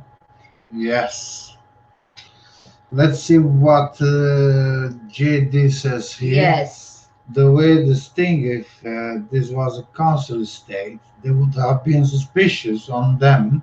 America, maybe, America may different be different. compared to the UK police, like Sean Matthews' case. Yeah. Yes. Well, I know that here, if you are referring to Madeleine McCann investigation, yes, if there would be, if it would be a council estate, definitely the parents would be picked up for neglect. The other kids would be put into foster care or going with the immediate family. By the way, they would lose the kids. While in America and in the UK, it may be slightly different, but I think that the idea is still the same. It's the same idea, universal. You have to protect children. So, there might be policies and regulations be different from US to UK and so on, but the general idea is still the same. Yeah. I mean, you give the kids to the immediate family. Don't try to get rid of them quick somewhere else. Right. Then they live.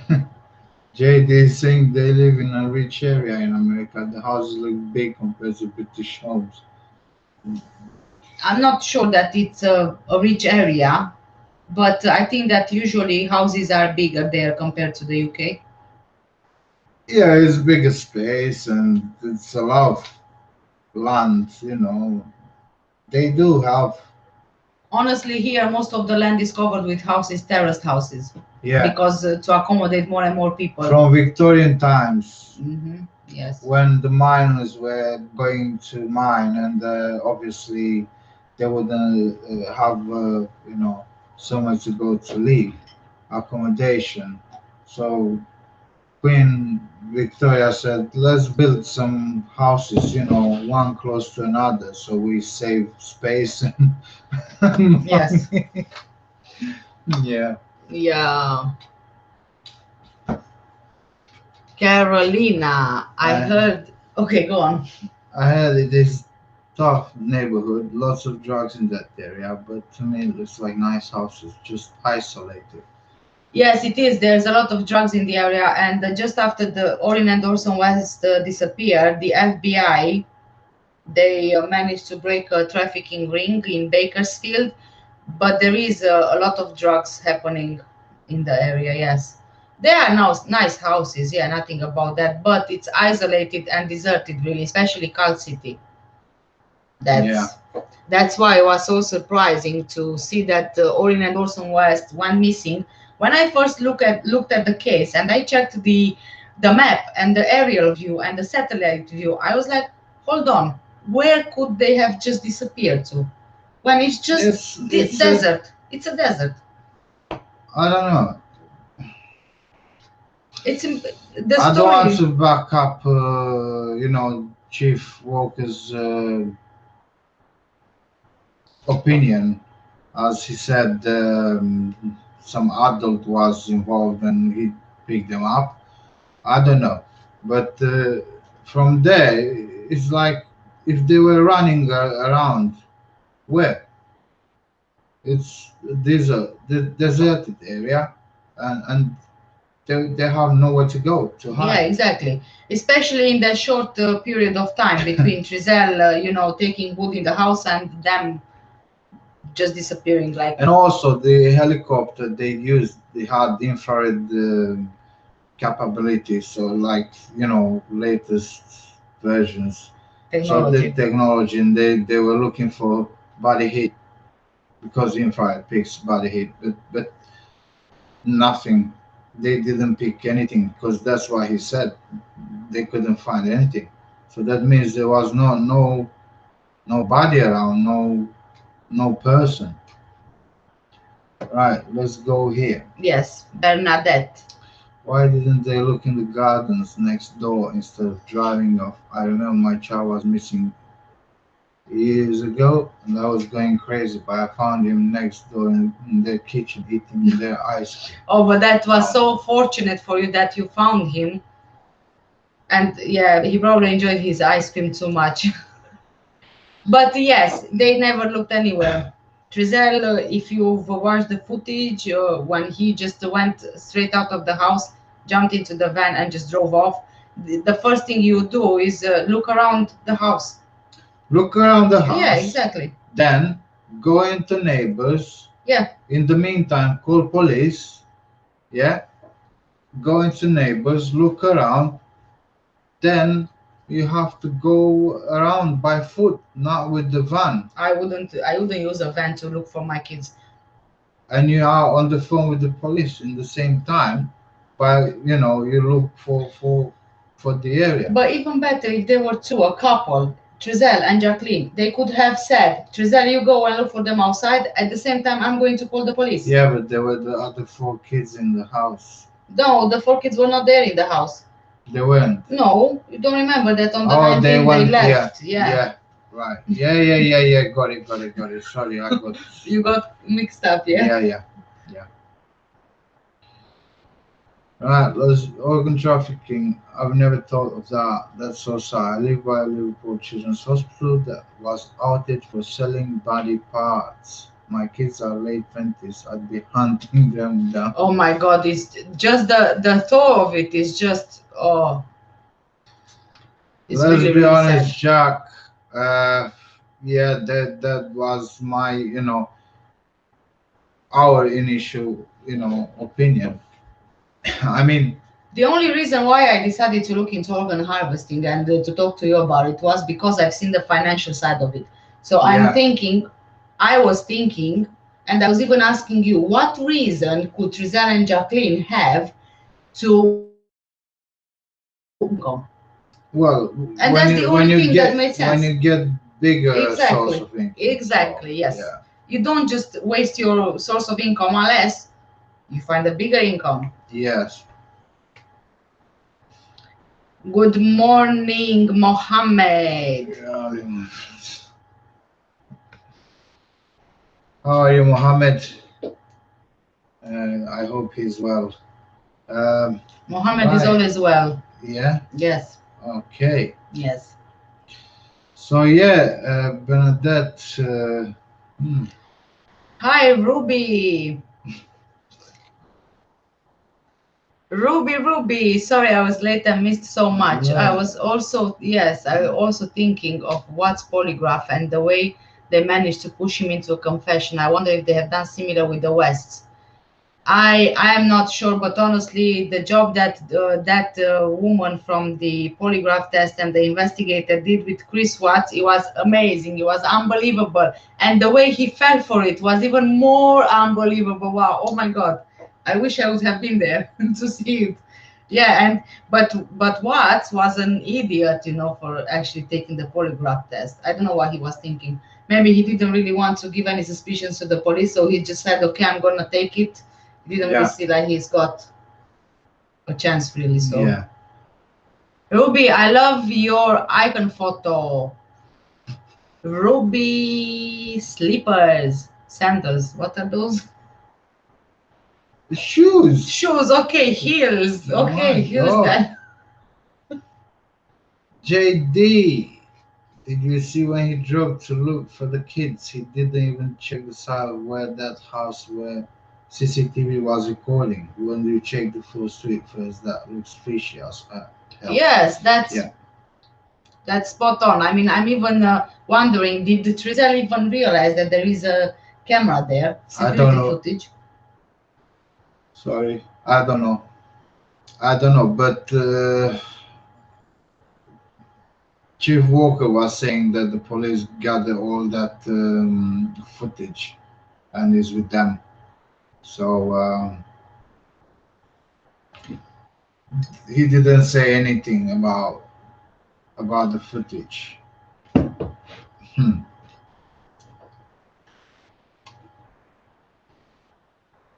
He says needs a medal. Yes, the lady polygrapher needs a medal. Yes, I've always refrained myself from actually going into the Watts case. I like talking about it in general, but I don't want to go into details because I just can't handle it. That's why I didn't even touch the case. I have seen though his interviews and things like that. I was also trying to understand why he did what he did, but I can't get into the Details. the bad details because it's just I Yeah. can't.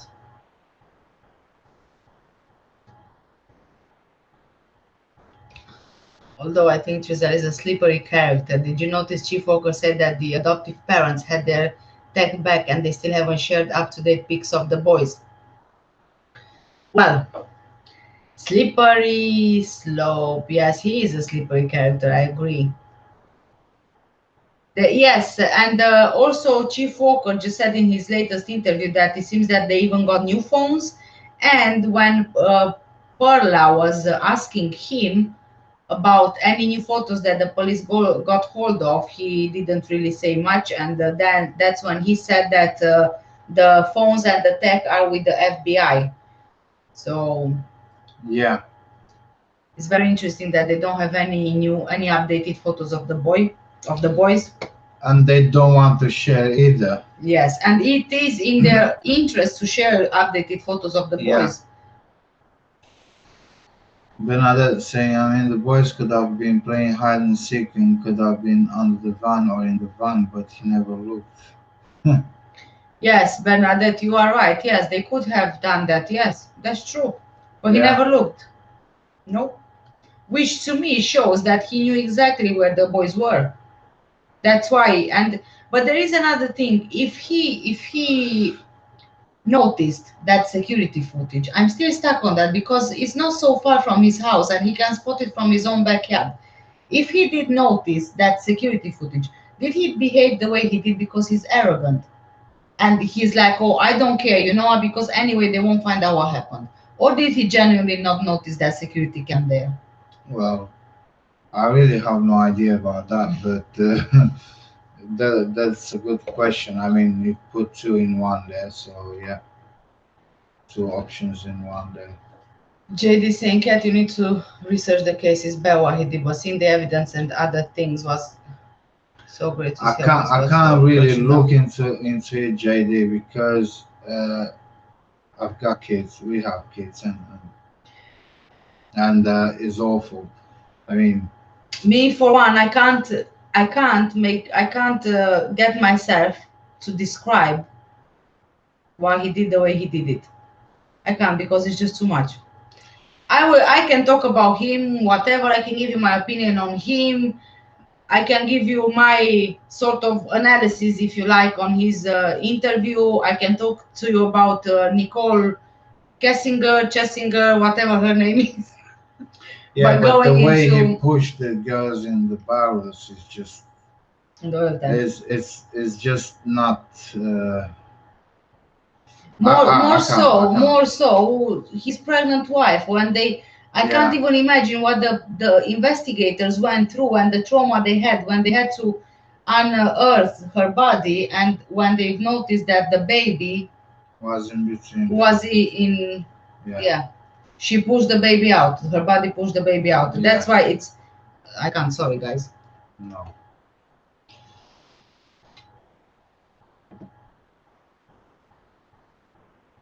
Yes, Mohammed, I'm all right. Thank you very much. Carolina, I believe he thought that the camera will not pick up such distance because there's a big lot in between. yes, there is. Maybe he didn't think, I don't know. Maybe he was thinking the camera is pointed somehow in the neighbor's area to have coverage for his own yard and you know. No, because the camera was at the opposite end of the house, so it wasn't. How can I say, the wall of the house, and then you have the empty lot, and then you have Trezor's house. Yeah. So he Yeah. didn't exactly have a fence to look in front at. It was at the back of the house that Right. cam. But it's possible that he even thought that maybe the camera is not working. I Yeah. have no idea what he thought. I don't know.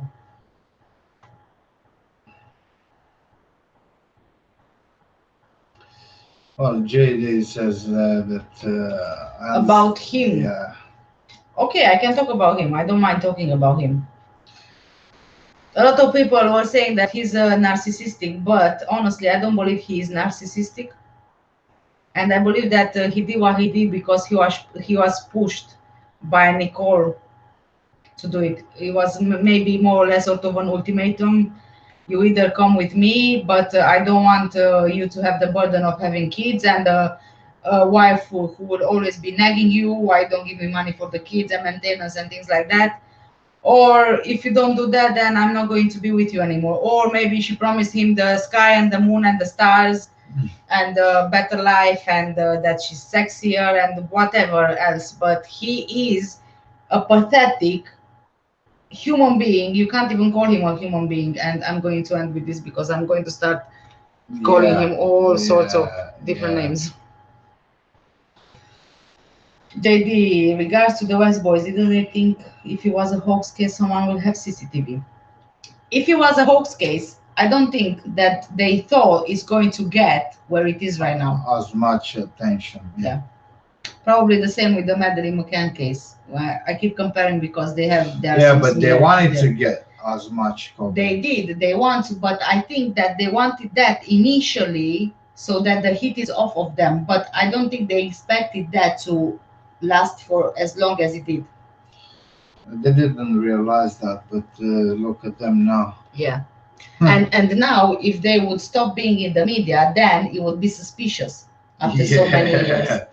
Not only suspicious, but they wouldn't get their funds. Of course. Mentioned that he was quite Ruby. Of the dogs. They have an amazing track record. Ruby, who are you talking about? About Jerry McCann? No, or Chief Walker. Is it Chief Walker? Well, he was dismissing of the dogs. Chief Walker as well. No, not Chief Walker. Yes, he was. Was he? Yeah. He did. So Perla. Yes, Perla was asking him about the dogs. Yeah. And he said that they brought the search dogs and also the cadaver dogs, and the search dogs picked up the scent of the boys in the house, but they didn't pick up the scent of the boys outside of the house.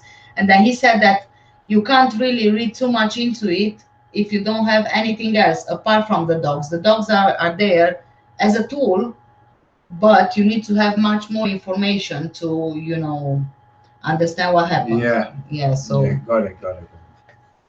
Oh, well.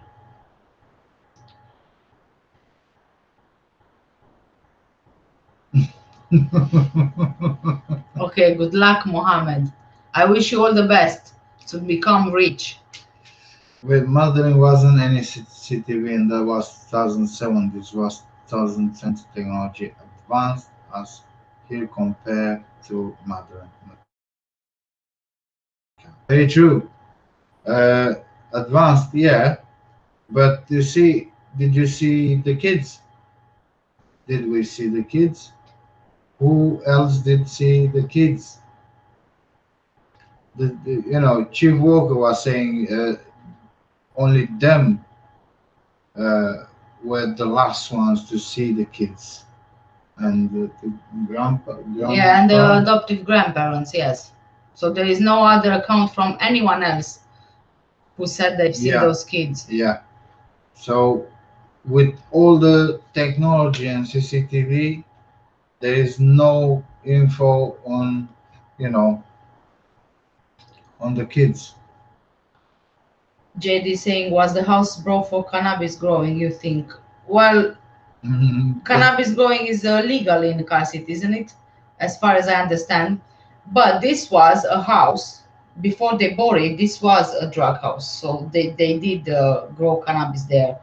It's possible that it could have been bought for cannabis growing.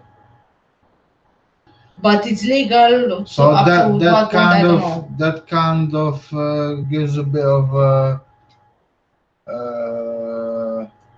point to who said about the drugs. Yeah, the drugs. Yeah. Was it? Let's be honest, Jack. I'm not sure.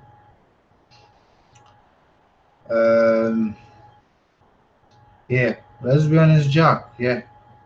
See, she said this. See? Yes. I'll bring it back. So I think it was either trafficking or drug debt. Oh, sorry, guys. So that means if they were growing cannabis, that means it was related to drugs ring, stuff like that. It is a possibility, but I don't think that they were growing as much cannabis to be like, drug related. Yeah. What did the police say today about the last person to see them again? I missed it. Well,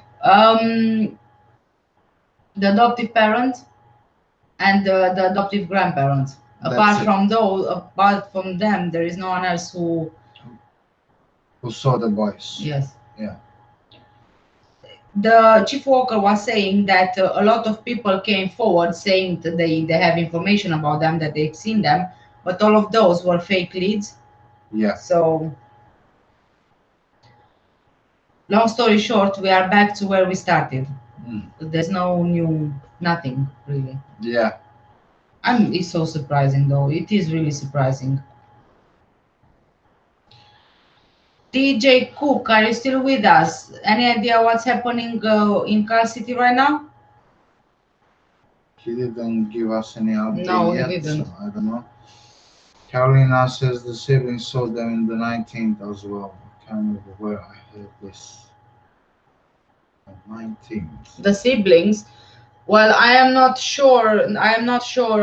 Where you've heard that, but as far as I am aware, from his previous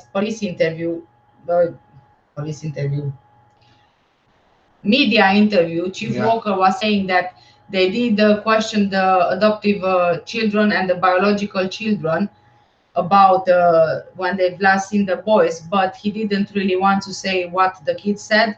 So I'm not sure, where you've heard that from. I haven't heard anything. I just know that they spoke to the kids already, but they didn't give out any info. No, he doesn't want to say anything No. in regards to the boys and to the investigation. He gave the reason that being an open investigation, an ongoing investigation, then they can't share info with the public. He said the grandmother was the last to see them with the adoptive parents. Yes. Yeah. That's why he said. Yeah, and also the adoptive parents in Cal City when they were. Yeah. Before they were missing. Yeah. So JD says clearly cannabis legal in Cali. Yeah. Yes. Up to what quantity? I have no idea. For personal use, probably, But I don't think that there was on that property any specific place designed to grow cannabis apart from the backyard, those 2 patches of land in the backyard.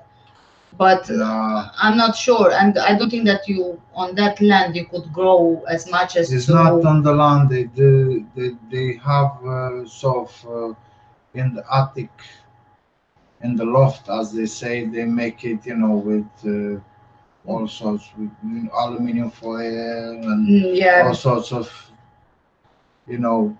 kind of air, But the police searched everywhere and they didn't find anything. So yeah, anything that they are saying anyway, it's not like they are saying anything. Look, Mohammed says, Mr. James asking a lot about you. All right. Well, Mohammed, are you keeping in touch with Mr. James? Is he? I'm not sure. I don't know what conversation they had or they have. Right.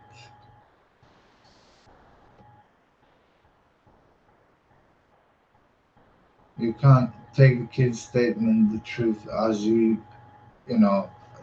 get the kids to lie or get in their heads they seen them on the 19th. Kids are naive and innocent people. Exactly, and that's what I said previously as well. That and also children are very easily influenced, so you can tell them over and over again that something happened on that particular date, and that's what they remember from what you told them. Yeah. And we know already that the oldest of them is 10 years old, so the rest are younger than 10. So, the younger they are, the more you can influence them, and also you can also scare them off. You can scare them. You can say, this is going to happen to you if you say something. They might be scared by the police, by the investigators, by everything, really. They look around and they don't know where they are and they don't like it. Yeah. Mr. James was sick. Okay. Well, I don't know. Well, Mohammed, we don't know about James because we had to block him off our channel because he was rude and he wouldn't stop. So that's our connection with James. Yes. Over. Yes. But we gave him the chance, really, isn't it? Yes. Well, we did give him quite a few chances before we blocked him, but he didn't seem to get it. So I'm gonna try to get on AV Watchman's channel. Just Really? 1 second. Yes, I want to see if there are any updates. Something happened. Are you going now? I'm going now, and I'm gonna. But I don't know because he's not here. He stopped his live, so I don't know. I'm not sure what happened anyway. TJ Cook. I keep thinking that something happened in Car City. That's why TJ Cook was saying.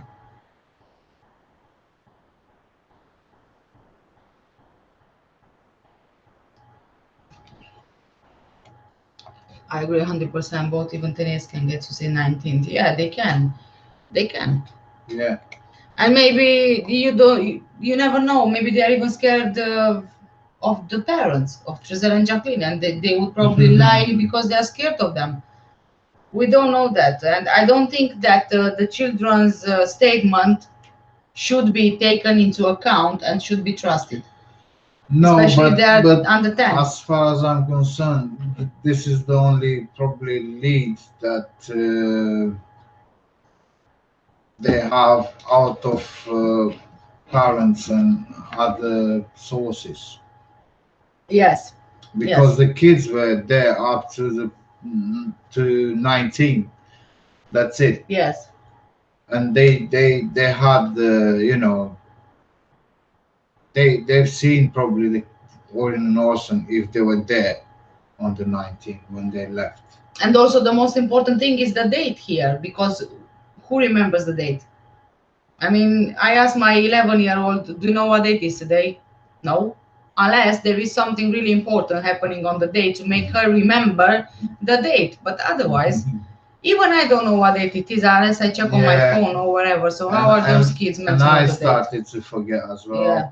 So I have a bit of a, beginning of Alzheimer's. Yeah, right. Alzheimer or getting old.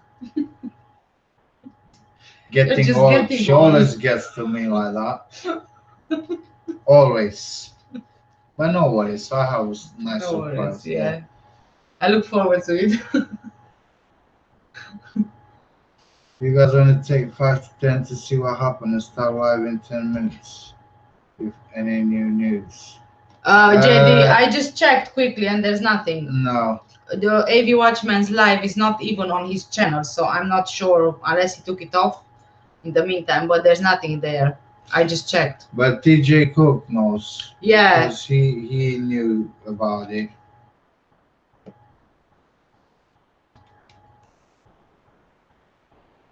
Yeah.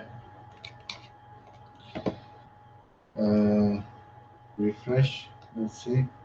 It's nothing. No? No, nothing. And there's nothing in his community channel either. So no, JD, there's nothing yet. Oh yeah. JD say, sorry, not JD. Ruby is saying, interesting, they won't share the 911 call. Yes, why? Why would they not share the 911 call? Because probably either they have something to hide, or they will put it out as investigation ongoing and they don't need to share. But that's not true, because they can share, because there are so many other cases and still open investigations where the 911 calls are shared. This goes from FBI, remember? Yeah, but it doesn't matter. The high-profile cases with open investigations, like for example, Breonna Taylor. Oh. Well. It was still an open investigation, and they shared the 911 call. I don't know. And you see, Perla, she knew what questions to ask. She asked some really tough questions, including this 911 call. And even she told him that there were so many open investigations, and she got access to the 911 call. Yeah, but he said no. Yeah, he said that he's not giving access. Yeah. He's no older, mature man, right? Oh, JD, you. No comment. I'm not going to comment now. I get you all the time with that. Oh my god, it's unbelievable. I think I need to take two.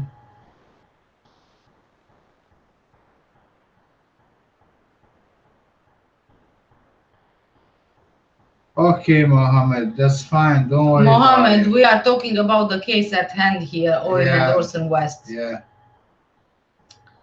And yeah, was there anything else that the chief was saying in the interrogation? What is wrong with me in the interview? Oh my goodness.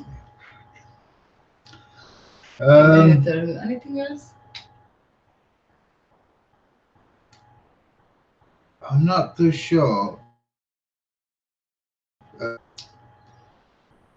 He, she was asking him questions. She asked him about if there are any uh, persons of interest. Oh yes, any persons of interest. Where he said there are a lot of people of interest, persons of interest. Yeah. But that's So, it. so what does it say that to you?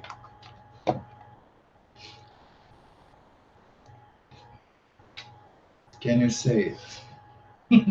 I drink instant coffee, and it's called Dow Egberts, There you go. and it's the Big gold jar. roasted one. Yeah, The only one jar. I can drink. Sorry, I drink tons of coffee, Yeah. and I'm very specific in my taste. So the only one I Yeah. can drink. I do drink only one, maybe two a day. I do And drink. that what? Go on. And I drink Lavazza Rosa. That's all. Yeah, The ground natural coffee. That's Ground the coffee. best. I drink about 10 a day. Oh. Yes, that's why sometimes I'm so hyper in my Yeah. videos. Yeah. So they were talking about persons of interest, but obviously he didn't really add much info to that. He just said there are a lot of persons of interest there. So that tells me that there are big people involved in that, isn't it? Let's see how it will turn out. For God's sake, what's wrong with me and talking? I need to take two, guys. Sorry, I need to use the Louis. Yeah. Okay. Bye bye. Look, he's having a brandy and oh, Brandy and Coke. oh. I don't drink brandy. I don't drink Coke. Well, I wish I had one, but Just go already.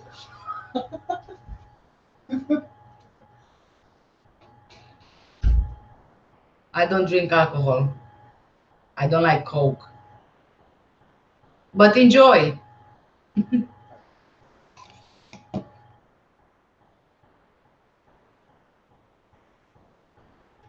Cheers to you.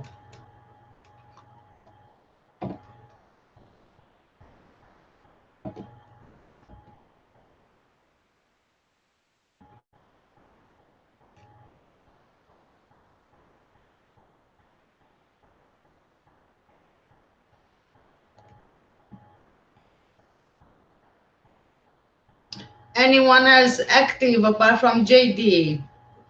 What are you guys doing right now?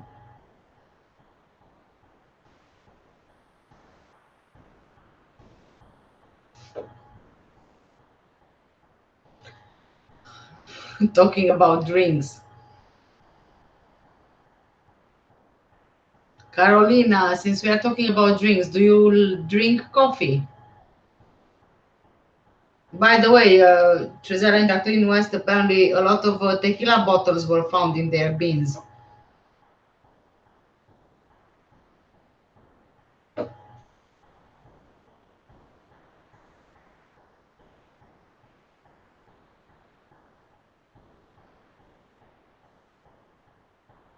Yeah. Which other YouTube channels do you follow, guys?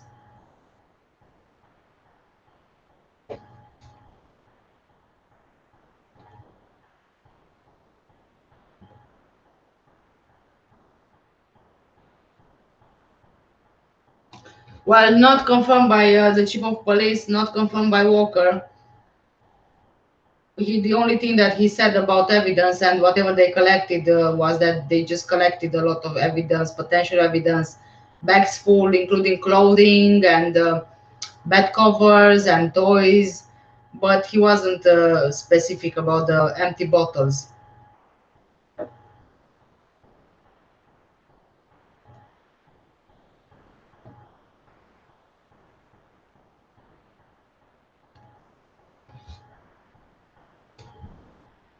I drink loads of coffee. Hey, TJ Cook, you haven't replied before. Did you find out what happened with AV Watchman? JD, maybe one day we can meet and tell the husband the brandy on me once lockdown is over. Yeah, but we might live far away from each other.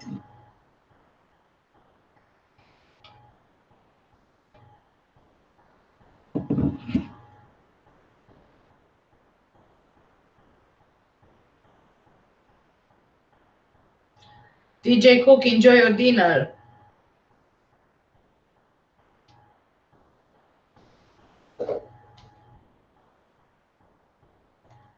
Bernadette is saying, yes, I see that bin with all the bottles. I think they got new phones in case the other ones was tapped into. Yes, it's quite possible.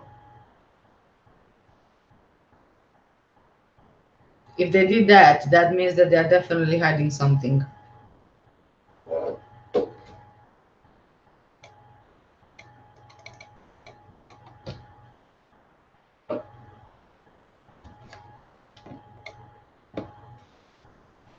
They have not behaved right from the beginning.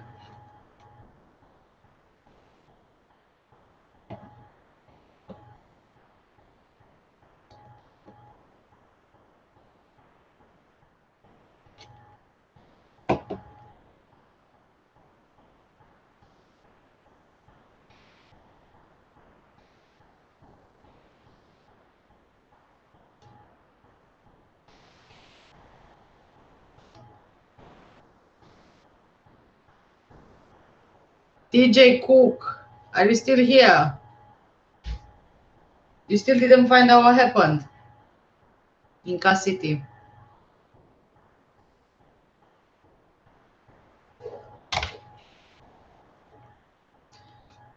Bernadette, yes, and also the other kids was took from their grandmother, yes.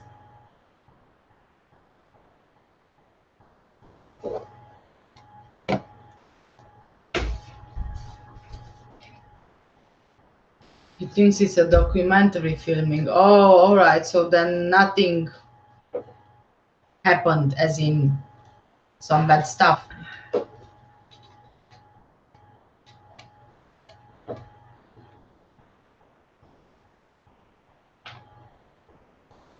Yes, JD. Yes, I know we are discussing. I forget. My memory is very short. So that's why, yes, I didn't remember. But obviously, I have all your messages. So don't worry, it's fine. We don't need to chat in live about our location. I'm not going to say either. Obviously, for obvious reasons, right?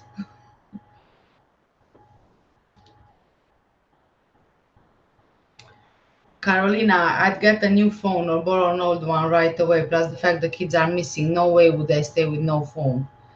Yeah, that's true as well. Yes. Maybe we just jumped too quickly to judgment or conclusions on those phones, new phones. Yeah. Sometimes you find something suspicious and it's something which is not even suspicious. Yeah.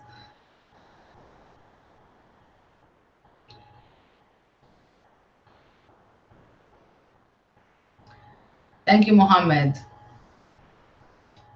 So you will offer us somewhere to go and stay for our visit, yeah? Yeah. Yeah. TJ Cook, yes, you did answer. It was I said it probably before I've seen your comment. So yeah, the comment is on there. I've seen it. Carolina, the adoptive parents seem more bothered about being with no phone than about the kids. Yes, very true.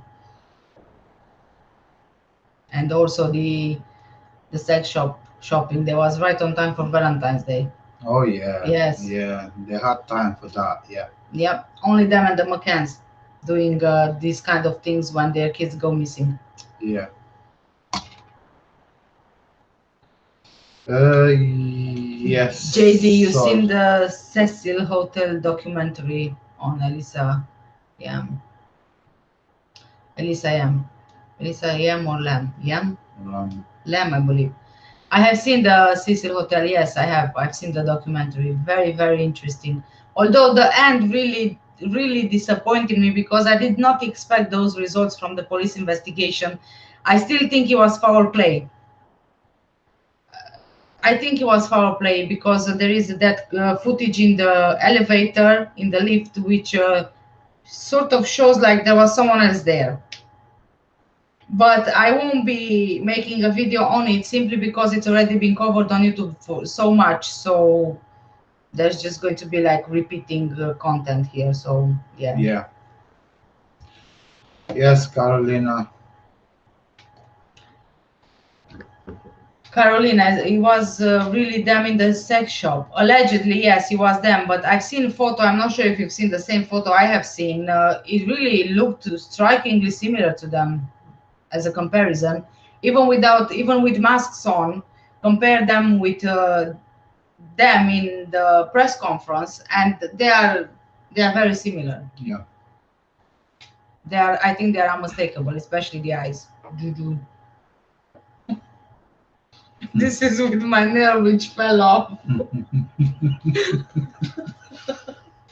She's got a problem with the nails always. I do that in my videos usually. Yeah. Yeah. It's almost 3 o'clock here, so Yes. yeah. Guys, last questions. If you have any questions, we are ready to end the live because it's been how long now? Well, almost 3 hours. Almost 3 hours. So Yeah. Well, yeah. So last few questions before we go. And any cases that you want me to talk about, like I mentioned earlier, just send me an email. Send me an email. yes. My email address is in the about section of my YouTube channel. At least now I was clear.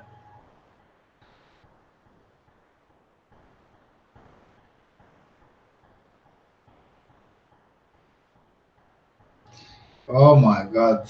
With the JD. West, what do you want the West to get rich? Oh well.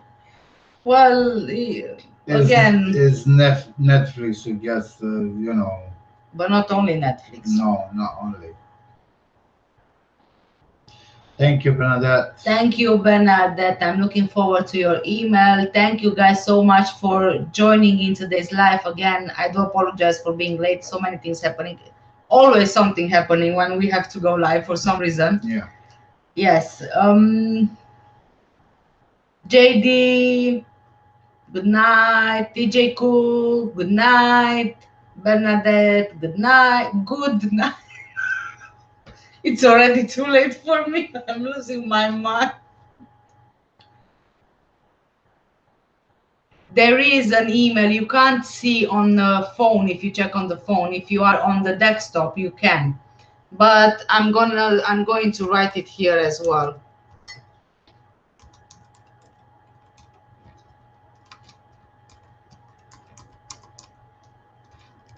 What? Is that what you write? Yeah. Ruby is saying another interesting point here. Yes. The chief made was about one of the boys had an old injury, broken femur. Yeah, the longest and strongest bone in the body. Yeah. Yes, and the chief Walker even mentioned that that was ruled as an accident. So that's why it's even surprising that the kids were taken from the biomom if that was ruled as an accident, like Chief Walker said. Because Perla, she was really good with her questions, and she asked that as well. According to him, it was an accident. Yeah. Well, my wife typed here the email, JD, so there you go. It wasn't I don't think it was for JD, but anyway. No, it was for Bernadette. Mm-hmm. And for anyone else who wants to send the email with different cases, anything really. Yes. we are up to it. Yes. So JD, it won't come up on your phone, No. only on the computer, because there is a verification thing that you need to do with letters, I think, or matching up for photos. Yes. Jumbo. Good night, everybody. Thank you Good so night. much again for joining. Thanks. I'll see you later. Take care. Take care, guys. Take care. Bye. Bye.